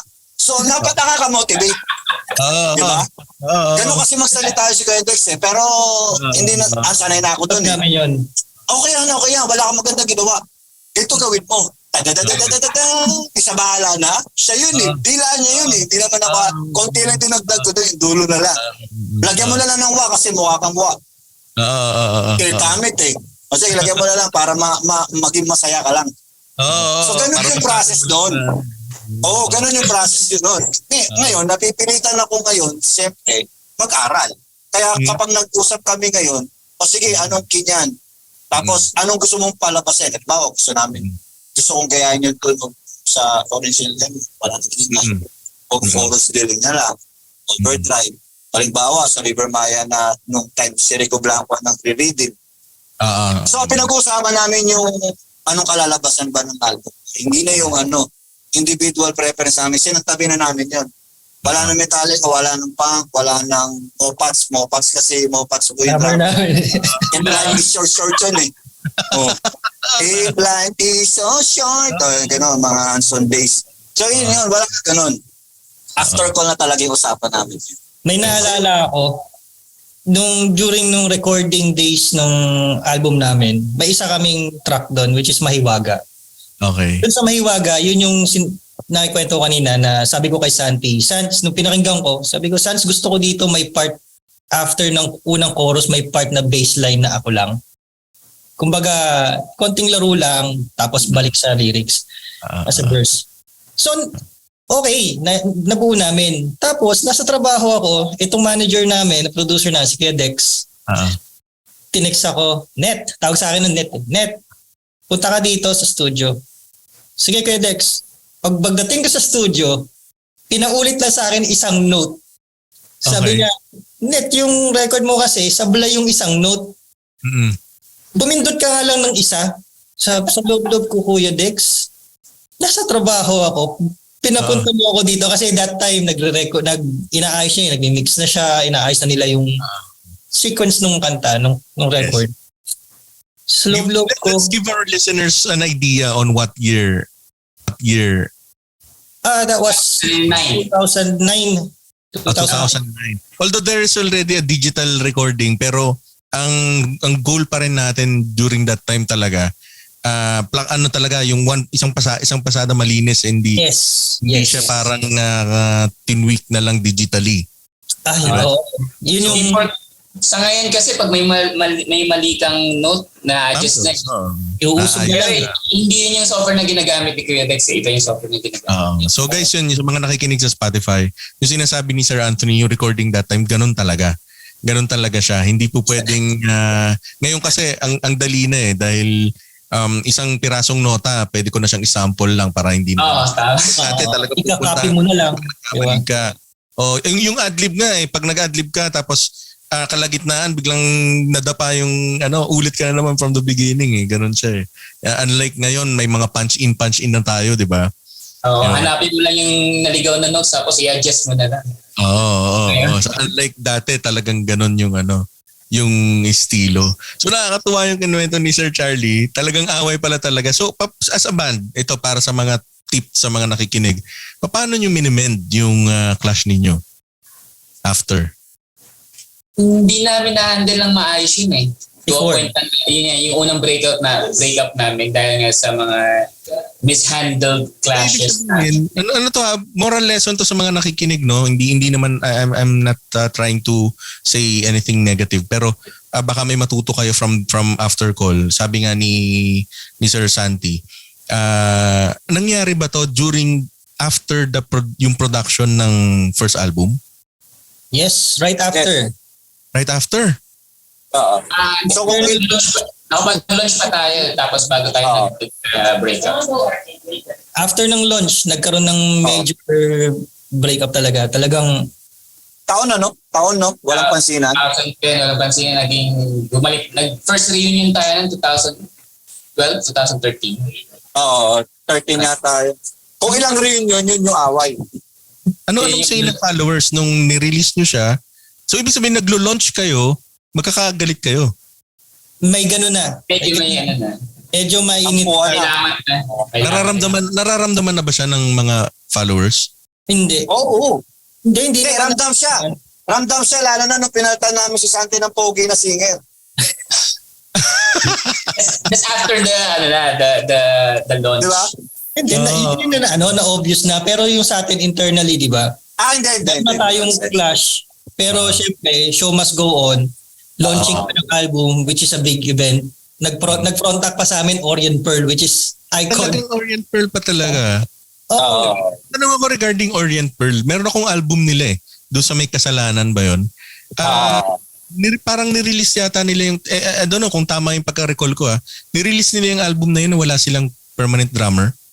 Wala naman talaga silang drummer. Alright. So tama. So tama ako. So ibig sabihin nag-front act pa sila sa inyo tapos kayo yung nag-launch ng album. Yes. Okay. So nangyari yun. Guys, ito kumbaga ito yung isa sa mga risk ng pagbabanda talaga na talagang dadaan talaga dito. Pero hindi ko sinasabi na hindi nyo to dadaanan. Talagang dadaanan nyo talaga to. Magkakaroon kayo ng ganito. Pero let's hear from them paano nila na-handle yung situation. After years, sabi nga ni Sir Charlie. So after years, paano? Sinong nag-initiate ng ano? Ganito kasi parang hindi rin natin isisisi sa age ng tao. Kasi during that time, matured enough na tayo Kasi hindi ko na sasabihin yung age natin nun, pero hindi na tayo youth during that time. Hindi na tayo mga kabataan during that time. We are considered matured na talaga. Pero sa terms ng pagsalamuha sa bawat isa, medyo bagito kami sa isa't isa. Kaya hindi namin na-handle ng maayos yung clash. So yun nga, after ng launch, yun, medyo napalitan ako na biro ako na frontman, medyo napalitan ng I also have the same experience din eh. Ang kwento nga sa akin meron lang daw silang project band. Tapos susubukan lang daw nila. Parang gano'n. Na merong parang session guitarist. Tapos sabi ko nga doon sa isang previous episode, sabi ko, sige, magyaya ngayon ako ng rehearsal. Lahat hindi pwede. So tambay ako doon sa rehearsal studio. Sabi nung nagbabantay, andyan sila lahat sa loob eh. Sabi, ba't wala ka doon? Sabi ko doon. Tapos panay-panay yung nung project band, yung banda na kasali ako, hindi nagigig. So parang technically tinanggal ako. Ang nagbo-bloom yung project band. Pero eventually rin kami. Pero ganun, kaya natutuwa ako sa mga kwento ni Sir Charlie. Dikit na dikit, same story. Same story din. Yung songwriter, vocalist namin, tapos the same. Nakakatuwa kasi hindi lang after call, hindi lang pala kami. Yun yung masaya na. Ngayon nga ayoko lang masyado ring mag-rebat kasi parang gusto ko tong pakinggan after ng recording. Tapos nare-recall ko yung panahon ng grupo ko na yun na katulad nyo rin. Tapos sabi nga ni Sir Anthony, hindi rin hayatos kasi nga ang haba din nung gap tapos yun nga, napalitan si Sir Santi ng iba. Tapos same story with Silent Sanctuary, di ba? Napalitan din yung vocalist, pumasok din si Sarky. Parang ganon. Tapos, eventually, paano nga? So, kumbaga, sinong nag-initiate na tumawag kay ganito, mag-usap ng ganito? And... Santi. Santi, oh. Then, actually si Charlie. Si Charlie yung kumontak sa akin. Iba-ibang Ako version. muna. Sige. So, version muna ni Sir Santi. Version muna ni Sir Santi, paano? During that time kasi, I was really heartbroken. Okay. Kasi, kumbaga, hindi sa pag-aano, pero kanta ko yung kinakanta niyo, tapos ako yung tatanggalin niyo, di ba? Ba't yung after call kayo, kakantayin niyo yung mga kanta ko, tapos ako yung tatanggalin niyo. Parang napakasakit sa akin yung bilang artist talaga eh. May, medyo, yun yung ego ko talaga na pag nasaling mo is masasaktan mo talaga. Pareho tayo, Sir Santi. So, naging, si Net, hindi naman kami masyadong, wala siya masyadong, medyo neutral siya nun eh. Kami talaga ang nagkaroon ng clash ni Reynolds saka ni Charlie saka yung manager namin si Dexter. Sir Dexter. So yun, eventually, naging sila naman medyo magkaaway ni Reynolds, si Charlie. Okay. So parang, ang naging result, tinawagan na ako ni Charlie. Nag-message na sa akin si Charlie. So pag-usapan na natin ito. Version naman ni Sir Charlie. Version ni Charlie. And yun nga, so paano ba ito sisimulan? Nagulo kasi yung memory lane ko eh. Basta yung tinawagan ko na si Santi, yung unang-una na, kasi parang nadala ko eh. Kasi ang gusto lang naman ni Kuya Dex noon dati is hindi tatanggalin si Santi. Parang kasi ba, yung lalagyan ng frontman. Additional na. Additional. Gets mo? Para lang merong pogi. Kasi napapanoon yung pogi rock nun, di ba? Yun lang naman. Eh siyempre, ayaw ni Santi yun. Kasi parang sinabi yung pangit ako eh. Parang ganun na nga. Totoo naman. Ano lang, parang kasi siyempre bata yun, bagets, tapos pogi talaga eh. Tapos maganda rin boses. Fresh. Kami, parang laging pagod. Puro kami pakbaka sa trabaho nun eh. Yung time na yun, siyempre, bagong ilang taon ka palang nag-graduate, tapos bakbak talaga sa karir mo yun, di ba? Correct. So yun lang naman, so siyempre na parang nadala na rin ako siguro, parang kasi tayo, para baka mas pumutok. Tapos, ayusin natin yung pananamit namin. Kasi may dumating sa point na gano'n na eh. Yung itsura na namin yung inaayos eh. Kasi tapos na yung album eh. Kasi. Correct. Oo. Kaya lang, yun nga, parang si Santi doon, parang na-offend, parang gano'n. Pero kaya lang, nung yun na, so tapos na yun, nag-away-away na. Nung sabi ko, ako na kailangan na natin mag-usap. Yun na yun. So si Santi ang kinausap ko, siya naman na yung naging tulay uli. Para maayos yung first, yun yung first na away. Actually, marami pang away. Na puro ganun yung... Next season natin pag-usapan. Pero gusto ko yung sagot ni Sir Charlie na yon na kung sino pa yung... Kumbaga, nag-give way si Sir Santi. Gusto ko malaman ano yung pinaka... in one word, how will you describe yung decision mo na, okay, let's bring back what we've started? In one word. Ako ba? This is Sir Santi. Santi. Ako, in one word, sabi ko, I had to redeem the name of the band. Parang gano'n. So sa kay Sir Charlie, ano sa'yo? In one word. Nung time na yon, nung time na yun, iba na kasi kung ako ngayon tatanungin eh. Yung time na yon, sayang. Correct. Kasi alam mo na, doon ko naramdaman doon ko unang naramdaman yung iba pala pag yung ibang drummer ang pumalo. Iba pala pag yung ibang singer ang kumanta. Kasi napalitan na namin yung drummer noong time, tapos nagpalit din kami ng parang kami na nito naiwan eh. Doon naramdaman ko ang layo talaga. Hindi mahirap yung tugtog namin, kaya lang bakit hindi ko gusto? Hindi ko ma-explain. May pagmamahal ka na dun sa mga members, kaya ganon. Baka. Yung chemistry yung hinanap mo. Totoo. Baka kasi mas magagaling yung pumalit eh. Na, Pero, parang paano ba yung term? Hindi, mahina ako sa mga ganung term. Parang nabububuhan ako. Pero napakagaling technically, theoretically yung pumalit. Pero parang nabububuhan ako. Hinanap mo Yun. talaga yung chemistry ng isa't isa. Si Sir Anthony, Kaya sayang. in one word, ano yung turning point na kailangan magbalik ang dating after call? In one word? Yung nakapagpa-decide sa'yo na, tara, let's go back. Siguro yung word na miss. Okay. So isa lang talaga ang common denominator ninyong lahat. Meron akong pinost sa Facebook lately. Kaya ka nasasaktan kasi nagmahal ka eh. Tama, 'di ba? Yes. Parang so masakit para kay Sir Santi kaya ang hinahanap niya yung redemption eh. 'Di ba? Kasi nga nasaktan siya eh. Minahal niya yung craft eh.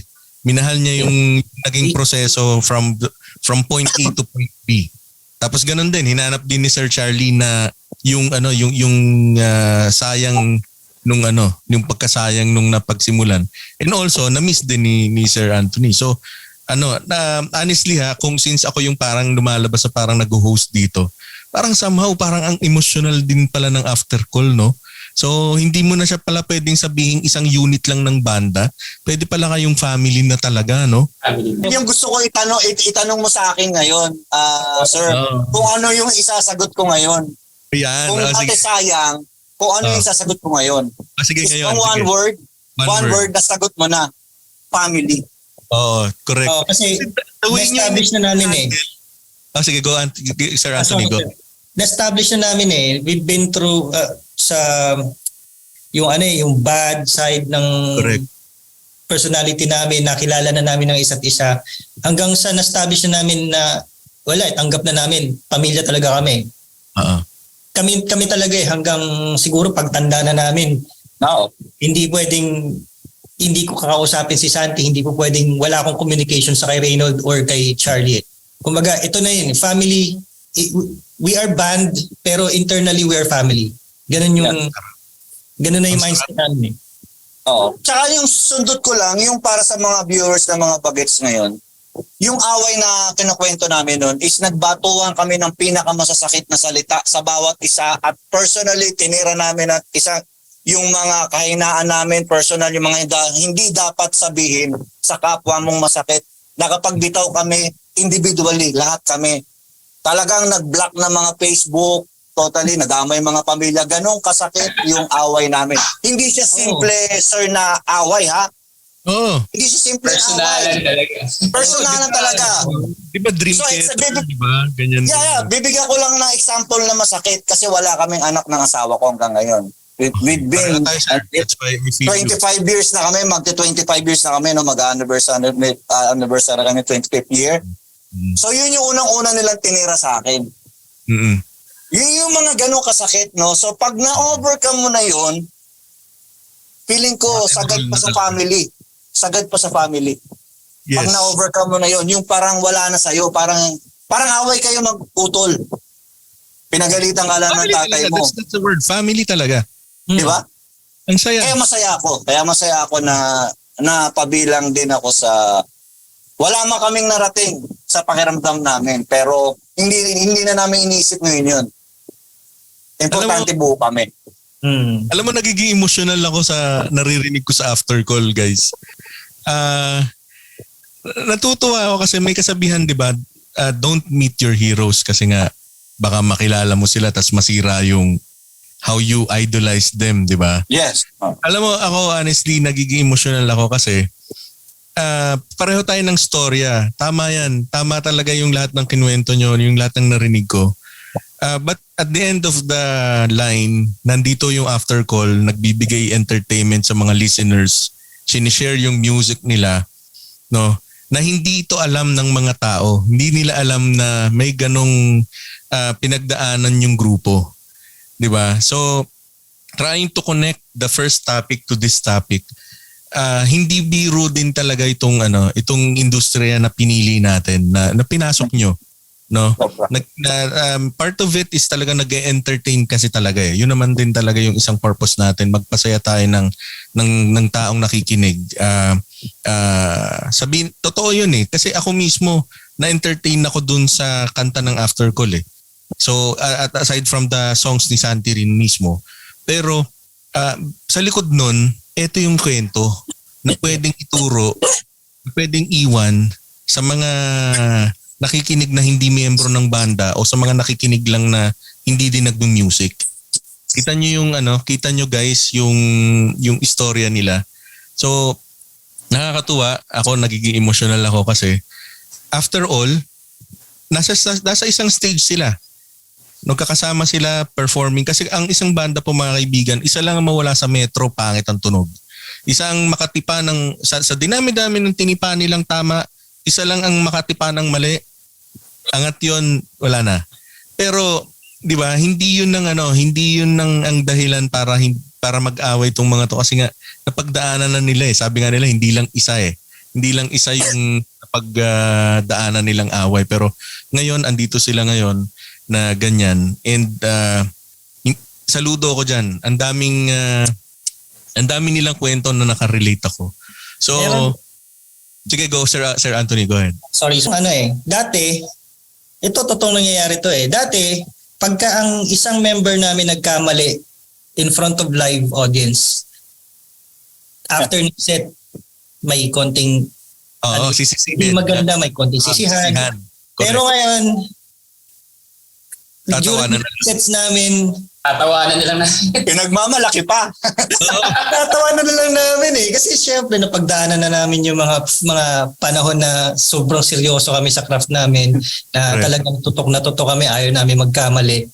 Correct. Tapos ngayon, syempre sa tagal, tapos alam na namin talaga yung muscle memory na yung gumagana sa amin na kahit nakapikit, hindi na dapat kami magkamali. At pag nagkamali pa kami, doon kami nagtatawanan. Doon na at in front of live audience, nagtatawanan kami, nakikita nila na ganun kami kasaya mag-perform. So hindi namin sinisisi, wala na yung sisihan na, bakit ginawa mo kanina? Wala na yun eh. Doon na kami sa enjoy na lang every time na lumalabas kami. Every time na nakikisalamuha kami sa crowd, nag-i-enjoy lang kami. Ganun na kami ngayon eh. Yung sinasabi ng after call mga kaibigan, ito na sila.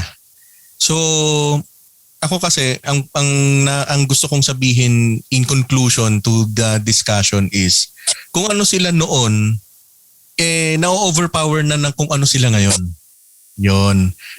Kung napanood ko sila noon o nakilala ko sila noon, hindi ko pwedeng ikumpara yung noon nila sa ngayon kasi pwede kong sabihin na hindi po pwedeng ikumpara eh. Hindi po pwedeng ikumpara kasi nga may mga learnings na pinagdaanan na to eh. Hindi mo pwedeng ikumpara nung grade 1 pa tayo na nag-college tayo. Hindi na pwede. Hindi na siya pwede. So, ngayon, itong after call na ngayon na 2023 guys, I'm promoting them. Ako na mismo nagsasabi. Yung mga nakikinig dyan, look for just type in. I know you will, mamaya hayaan natin sila yung mag-promote mga kaibigan. Pero i-search yung after call and i-follow nyo, panoorin yung mga songs, i-follow nyo sila. They have, how many albums na, sir? One full-length album pa lang. Pero we're planning to release singles lang muna this time. Yan. They have one full-length album tapos meron silang mga singles out in Spotify. Follow nyo yun guys. Mas maganda kung naka-premium kayo sa Spotify para yung mga yung place nila sa mga list nila kahit pa paano magka-budget.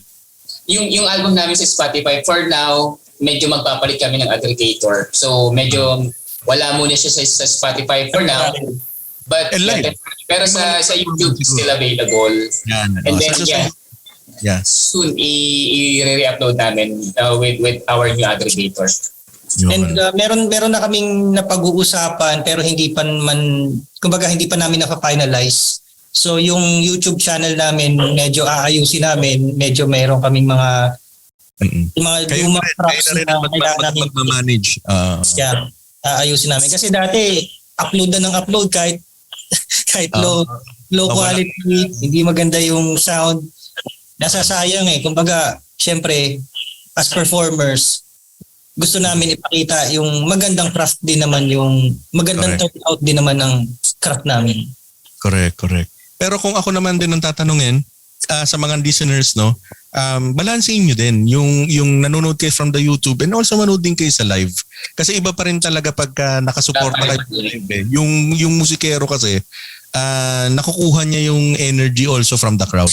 So, ibigay nyo rin sa kanila yung suporta na pumunta kayo sa mga gigs nila. So, to wrap things up, just for this first season, no, I would like to ask your permission na ma-invite ko kayo sa second season para mas malalim ang mga discussions natin.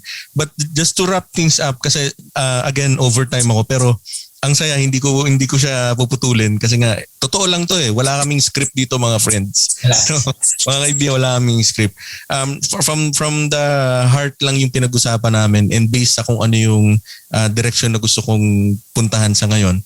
So just to wrap things up, meron ba kayong gustong maging payo sa mga bagong mga grupo ngayon and also mga old school na grupo na rin na pinagdaanan din yung kung ano yung pinagdaanan nyo? Mayroon ba kayong gustong sabihin from tungkol do sa mga pinag-usapan natin, like kung mayroong management or kung paano kayo makipag deal with your members, parang ganon. So let's go for Sir Anthony muna. Una ka na muna, Santi. Sir Santi daw muna. Well, mahirap din kasi sabihin na daanan yung mga pinagdaanan namin, which hindi naman dapat. Unang-una, di na applicable yung mga pinagdaanan namin before sa mga dapat yung pagdaanan ngayon. Siguro, sa music, out na ako dyan. Kung ano yung music nyo, pursue nyo yan. That's your music. Siguro, ang maipapayo na lang namin is be friend with your bandmates. Kasi malaking bagay na you are comfortable on of people na you work with. Kasi doon nag-start yung maging madali yung pasok ng mga ideas sa'yo pag komportable ka. Pag wala kang iniisip na setbacks or mga iba pang external factors. Kailangan pag nag-create kayo ng music as a family or as a friend, at least as a friend, kasi kami nasa higher level na kami, just family na which is better than being friends. So at least be friends with the people you work with your bandmates, and then it will surely grow your music. So yun lang muna for me. For me, natutunan ako dun. Okay, go ahead, Sir Anthony. For me, magandang advice is as individual, take criticisms positively. Wag yung mahirap yan, pero pag natutunan mo yan, malaking bagay yan. Wag yung pagka na-criticize ka, nasabi na hindi maganda yan, magiging masama na yung loob mo doon. Parang ang taas ng ego mo na hindi mo tinatanggap na Take it from Sir Charlie, di ba? Yung mga kinuwento niya kanina. Lahat na lang ng ginawa niya. Nagrebelde. Pagit, mali, di ba? Okay, sorry Sir Anthony. Sorry. Go ahead. Yun lang. Tsaka enjoy doing your craft. Kasi ako naniniwala ako na kahit anong genre yung music mo, yung banda ninyo, kahit anong genre, I know na meron kayong community. Merong talagang followers yung kahit anong genre. Diba? Ituloy-tuloy nyo lang. Tapos iwas lang din sa mga bisyo. Siyempre. Maraming temptation sa eksena, honestly. Pero syempre, kung gusto mong mag-succeed, syempre dapat in moderation lagi. And iwas sa mga illegal. Yeah, of course. Okay. Thank you. May isa akong gusto itanong kay Sir Anthony kasi may binanggit nga siya. Sabi niya merong pag ikaw daw take it do your craft, be serious about your genre kasi meron kang follower na sarili. So tip or payo naman kung halimbawang may mga bashers. Ang bashers kasi sabi nga 'di ba, hindi mo naman mapi-please lahat eh. So merong maniniwala sa iyo, meron ding hindi. So doon ka mag-bank sa mga naniniwala sa iyo. Kasi kung magiging inspirasyon mo yung naniniwala sa iyo, mamomotivate ka, itutuloy-tuloy mo yung ginagawa mo. Pero kung nagbabank ka doon sa mga bashers mo, kawawa yung mga naniniwala sa'yo. Kasi And also yourself. binababa mo yung sarili mo doon sa mga bashers mo. So, better na doon ka mag-focus. Yes. Ganda. Tama. Thank you, Sir Anthony. Thank you. Sir Charlie, ito na. Ayun. Ang pinaka-metal sa metal na Oo, kasi pasensya na ha, kasi medyo diretso rin kasi naman ako magsalita eh. So, yun totoo lang. Rockers tayo eh. So yun, kung gusto mo talaga magbanda, sigurado ka ba? Tanong Yan. din eh. Yan ang number one. Medyo, ang pagbabanda, Gising ka lang hindi isang pwedeng umaga. ano yan. Oo. Buong loob mo. O dapat buo ang loob mo. Kahit wala lamang utak. De, joke lang. Siyempre, unang-una, kung magbabanda ka, dapat, yun nga, hindi ka pusong mamon. Correct. Yun yung pinaka-aral yan eh.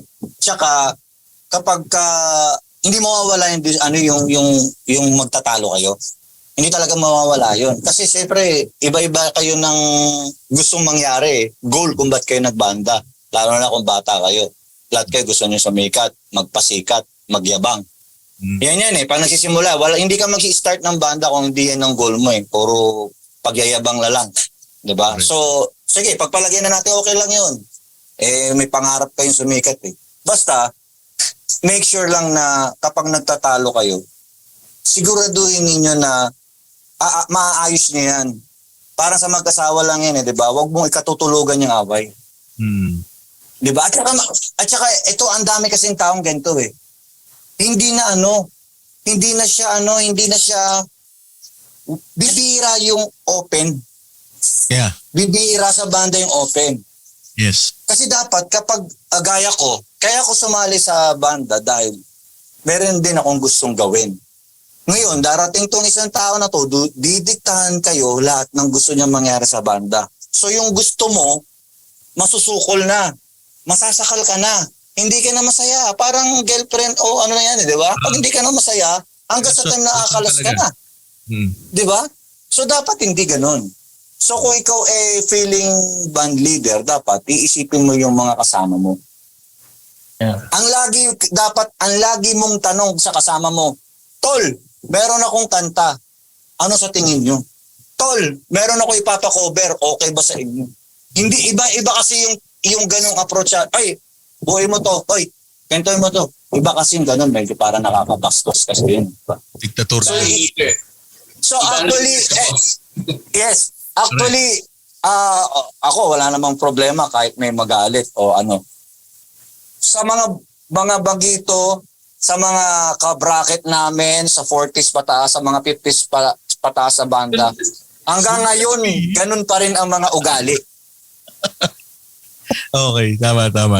Diba? Kung kaya natin, hindi tayo tumatanda para hindi magbago. Tumatanda tayo dahil may nagbabago sa atin. Hindi lang itsura natin nagbabago. Yan yung sinasabi na may pinagkatandaan. So kahit pa-60 ka na nagbabanda ka pa rin, Diyos ko, baguhin mo na ugali mo. Ang kailangan natin sa mundo, respeto. Yun. Please. Yun lang. Magko-connect ulit tayo. Kahit anong larangan, music, entertainment, o kung anong klaseng business yan, basta may respeto. Yun lang ang masasabi ko. Pa-add din, be a rock star on stage, but off the stage, be a person. Correct. Yan. In addition to ibang leader sa boss. Yeah. Yes. Ang ganda. Ang ganda ng payo nila, guys. And that's the number one word pagdating din sa akin. Kasi yun ang pinakamahirap makuha, respeto. Hindi yan nabibili, hindi yan ini-impose. Pag nakuha mo yan, maintain it. Kasi pag nawala yan sa'yo, wala na. So, ganun din, hindi tayo perpekto. Napagdaanan din natin yan. Marami din tayong nakaaway sa larangan na to. Mapa-producer, mapa-banda, kamiyembrong banda or musikero. Marami tayong pinagdaanan din yan. Sa kagustuhan nating makuha yung goal natin na yun nga, makilala sa larangan natin, may show off natin yung ating mga talento, no? Dumating din tayo sa mga ganyang mga pagkakataon. But still, once na nakuha mo yung respect or ipinakita mo yung respect sa kanila o sa kapwa mo, babalik yan as respeto rin na sinasabi nga nila. So guys, balikan ko ha. Ang After Call po, iniidolo kong banda. Yan po ay aking sinusubaybay at pinapanood po yung kanilang mga pinopost ni Sir Santi. So, mamaya niyan, hanapin ko yung mga Facebook nila Sir Charlie tsaka nila Sir Anthony para madagdagan yung bilang ng aking mga friends. Kayo din po guys, no? Meron ba kayong, ito na, i-promote nyo muna, meron ba kayong official na pwede nilang hanapin na yun yung i-add nila na account ninyo, and baka may mga ipopromote kayong gigs and also yung mga upcoming activities na pwede nilang masubaybayan. Go ahead. For the page call sa FB, sa Facebook, and then may lalabas na dalawang result, After Call Music and then After Call, simply After Call. So just look for the After Call. And then, andun yung mga updates namin about our gigs and our recent music. Sa pagdating sa upcoming gigs, Charlie? Okay, so ako naman, kung makakatulong sana kung ma-follow nila yung 12 na music production page. Kasi meron kaming gig, meron akong ginawang event sa San Luis, sa Horizon Bar. So kasama doon yung After Call. Yun yung first na gagawin kong event na in-organize ko. Saan yung San Luis, sir? Batangas. Sa Batangas. Okay. So try lang. Talaga? So yun. Po-post naman yung mga posters doon sa page ng 12 Tone Music Production. So try lang. Try ko video, lalagay ko dito sa ilalim yung mga links. Try lang. Baka sakaling nandito talaga yung na patungo ko eh. Sa 12 Tone Productions, i-type nyo. How will they type it? 12 as number 12? 12 Tone isang word, tapos Music Production. Music Productions. Ayan. Yun guys. So nandoon yung mga gigs nila. How about YouTube, Instagram, Twitter? YouTube is still After Call, no? One word, After Call. Or After Call Music. After Call Music. Hindi na updated. Meron din tayong Instagram and Twitter, pero I'm not sure kung namamanage pa rin ni Lem. Kasi meron kaming family member din sa band. Sila yung parang back office namin eh. Nice. Ang saya. Nice. Kumbaga para siya yung tumatay yung road manager namin whenever we do gigs. Ayun pala. So kasama namin siya. Siya yung nag-check kung okay ba yung tunog namin. Documentations, kahit ano. Kumbaga siya yung all around namin. So yan, I'm not sure kung, at tingin ko talaga siya yung nagmamanage pa rin ng mga social media accounts namin. Kasi totoo, medyo busy kami sa mga sari-sariling buhay. Pero ngayon, we give time para magkasama-sama kasi gusto namin talaga mas enjoy kasi kami ngayon na lumalabas. Mas gusto namin yung tugtugan ngayon. Correct. Ang tagal din na natigil, 'di ba? 3 years din na walang So na-miss talaga namin na-miss namin yung tumugtog sa yung tablado. Kaya yan Spotify. Soon to be released yung yung album i-release namin ulit sa Spotify kasi nga we will have a different aggregator, and then new single coming out soon din. I-announce din namin yung from After Call din. From After Call. Yeah. Okay. So pero pag sa Spotify they can type in After Call and then After Call. Yes. Okay, so guys, i-follow nyo yun ha. Paglabas nung page mismo nung After Call, meron doon nakalagay follow. Click nyo yun para pag naging following, meaning nagpo-follow na kayo. So i-follow nyo yun. And mas masaya kung mag-premium kayo ha sa Spotify. Makatulong din sa mga artists natin yan. Ayan. And before I proceed to the next segment, meron lang akong gustong i-shoutout. Shoutout ko lang to. Ayan, ipopost ko lang dito sa aking recording. Shoutout kay Ma'am Charmaine de la Cruz, mga bagong mga followers natin to sa Spotify. Jonas Sanson, Giselle Versosa, Neil Brian Dima from Cebu, and from Palawan, Sir Edward Pablico. From Tarlac, si Sir Leoncio Subiaga, Mili Subiaga, and John Prince Subiaga. From Mindanao, we have Saivzur Arasad. Ayan. From DOST, Miss Karen Santa Maria and War Booms, si Ma'am Ellen Suarez, si Sir Gerald Rea, si Noipi, si Jeric Angeles, Sir Christian Chua of Solanda Enterprises, from si Architect John Angelo Villanueva, Adrian Villanueva, Rico Gonzalez, si Kenneth Longares, Clyde Victoria, Jerbil Moncada, Pawi Fornia, Luis Tamondong, John Fernandez, and Jeline Matalang, and to our Northern Taste Coffee sponsor, product sponsor, yon. Oh, thank you. Yun, Very Virgin Cup. sponsor. So, pagka meron na, yung, di ba napuntahan mo, Sir Santi, yung dating studio, ngayon Yes. meron akong ginagawa dito lang din sa may area ng Signal Taguig. Oh, malapit ako doon. Yan. So, may aircon na siya, ano na lang, pipinturahan na lang tapos konting sofa and everything. Pag in-invite ko kayo doon, magkape tayo doon tapos... Yan! Wow! Mas maganda yan. Yung per Kaya face isa tayo iniinom doon, pwede na tayo. Pwede na Mas masaya ang tawanan pag ganun eh. Pag face to face. Tapos gusto kong ulitin yung format ng Makata session, pero this time meron akong nabili na parang drum pad lang, hindi yung mukhang drum set talaga, yung parang pad lang siya na mga bilog-bilog lang na gano'n. Tapos Meron yan. di ba? Tapos I have this itong mixer na to, pwedeng parang digital input lang. Tapos gusto kong format sana parang opening, closing, or parang 3 songs in between, meron parang performance kung sakali. I'm just thinking tinan mo sir kung mag-workout siya and For sure it will. Yan. Kasi ang Support tayo dyan. yun. Trip ka, anli kape. Ayan. Ang ultimate goal ko is yun nga, mapag-usapan natin yung mga hindi napapag-usapan, matanong yung mga hindi natatanong, and also to promote kung ano yung dapat i-promote in terms of OPM, lalong-lalo na sa mga unsigned na katulad natin. Kasi kung sila nga na-signed at sila nga na mga popular na, nagtutulong-tulong, di ba? Kung mapapansin mo, sila na lang din ang nagtutulungan. It's not a bad thing. But dapat sana rin meron tayong ganun din sa indie scene na napansin ko kasi may grupo ka nga, you have this group of kaya lang yun din, hindi mo naman din sinusuportahan. So parang at least sana yung maging equal yung sales, marketing, and the actual result ng ating mga ginagawa.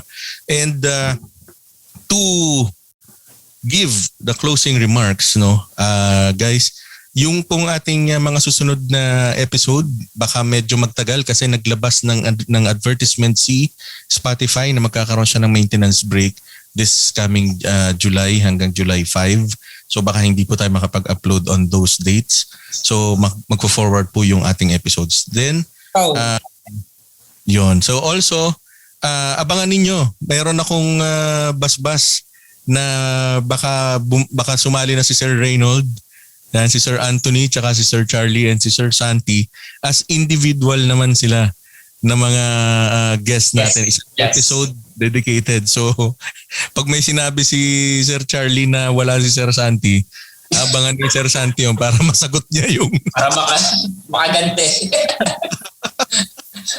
Sir, Yan na to. Sir Pao, take ko lang din yung opportunity. Yes. May sa shoutout lang akong import. Oh yeah, please. Kayong lahat. Baka may shoutout. Sige, unahin na si Sir Anthony. Go ahead. Number 1 yung Buhay Musikero ni Sir Pep Gualberto. We support his advocacy dun sa mga benefit gigs, benefit concerts. Shoutout sa'yo, Sir Pep Gualberto. So, sobrang thankful din na nabibigyan ng chance, ng opportunity ang After Call na makapag-perform sa mga benefit concerts. Yeah, Thank you much. Shout out. Paano i-search? Buhay Musikero. Just Buhay Musikero. Buhay Musikero. How about the Philippine Society? Yeah. Songwriter Society Philippines, sa mga songwriters sa mga listeners natin, if you want to have a community where you can share safely your new music, your own craft, feel free to join. Just type in Songwriters Society Philippines. And then kami ni Charlie ang mga adults doon. Then definitely you are welcome as our Kapanulat. We call ourselves Kapanulats. Kapanulat. Yan. Kap. Yeah. So yan. Any So, other Charlie. shoutouts? Sure. So yun lang, please support yung After Call page tsaka siyempre yung 12 Tone Music Production. So sana magkita-kita tayo soon sa mga live gigs na gagawin. Ay, isa pa pala sir, sorry. Go ahead, sir. Yung event kagabi na tinugtugan namin na sobrang solid, Ay, nga pala, thank you. Big Bad Wolf, yung book fair, and ano ba yun, Santi, yung mga... Yes. Yung mga organizers nun, yung Beat C, yung pinaka-organizer, Beat C. And then, of course, yung Songwriter Society Philippines, New Vibe PH, another collective, and then New Pinoy Music Collective. Maraming collective kasi ng mga songwriters and musicians nowadays. So, yan, nagsama-sama yan para come up ng... Actually, yung Big Bad Wolf is an existing, actually, is the biggest world's biggest book sale and book fair yan. And then for the first time, nagkaroon sila ng idea na why not incorporate music. So first na nilang maglagay ng mga musicians while the book fair is ongoing. So good thing is na isa yung Songwriter Society Philippines na nakatayap nila na. So kami nag-provide usually ng 70% ng mga performers doon. Kasi every day from 12 p.m. up to 10 p.m. may tumutugtog doon. So that's courtesy of the Songwriter Society Philippines. So ibig sabihin pala, Sir Santi and Sir Charlie, since you're handling production din pala, baka meron kayong ma-recommend na pwede nating mag-guest din dito.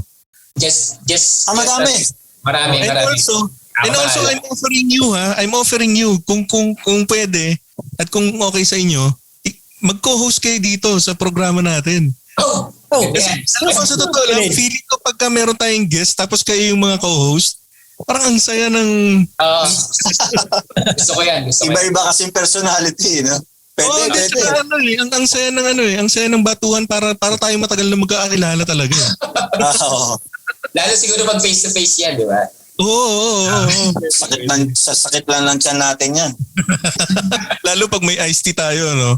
Tapos kape, patay. Sige, okay yan. Looking forward ako dyan. Support ako dyan. Don't worry, direct pa. Parating naman yung mga yung mga tawag doon, mga sponsors mo, parating na yan. Yun, salamat. Para kahit pa paano, di ba? Meron tayong Oo. kahit pa paano. Yun. So guys, masayang-masaya ako. Gusto kong pasalamatan yung After Call, si Sir Santi, Sir Charlie, Sir Anthony, and Sir Reynold kung nakikinig ka ngayon sa recording na to. Thank you very much. And to the back office management kila Sir Lem nila, no? Yeah. Yan. So, and also to the friends and supporters and family ng After Call, thank you very much for your support. Pinahiram nyo sila sa amin ngayong araw na to. And guys, just a short message, no? No si Balasi. Yun lang pwede kong munang sabihin sa ngayon. No si Balasi, kung gusto mong magsimula dun sa music o sa career na napili mo, no si Balasi yan. Umpisahan mo. Wala kang mararating o hindi ka makakarating sa patutunguhan mo kung hindi ka magsisimula sa isang hakbang. Yung isang hakbang na yan, importante para marating mo yung pupuntahan mo. So, no si Balasi yan, mga kaibigan. Ngayon, kung may bashers, kung may magka-cancel sa'yo, no si Balasi. Yun ang isipin mo. Kasi hindi yan para sa kanila. Merong para sa kanila dyan. So guys, that's it. And maraming salamat sa inyong pakikinig. This is the first time na ganito kahaba ang ating podcast. Pero masaya. And abangan nyo pagka lumabas na tong video equivalent na to. So guys, thank you very much again. Saludo sa inyong lahat, sir. And this is Buhay Rock and Roll. Rock and roll! Thank you. Thank you, Sir Pao. Thank you, Sir Pao. And cut. Ayos. Ayos.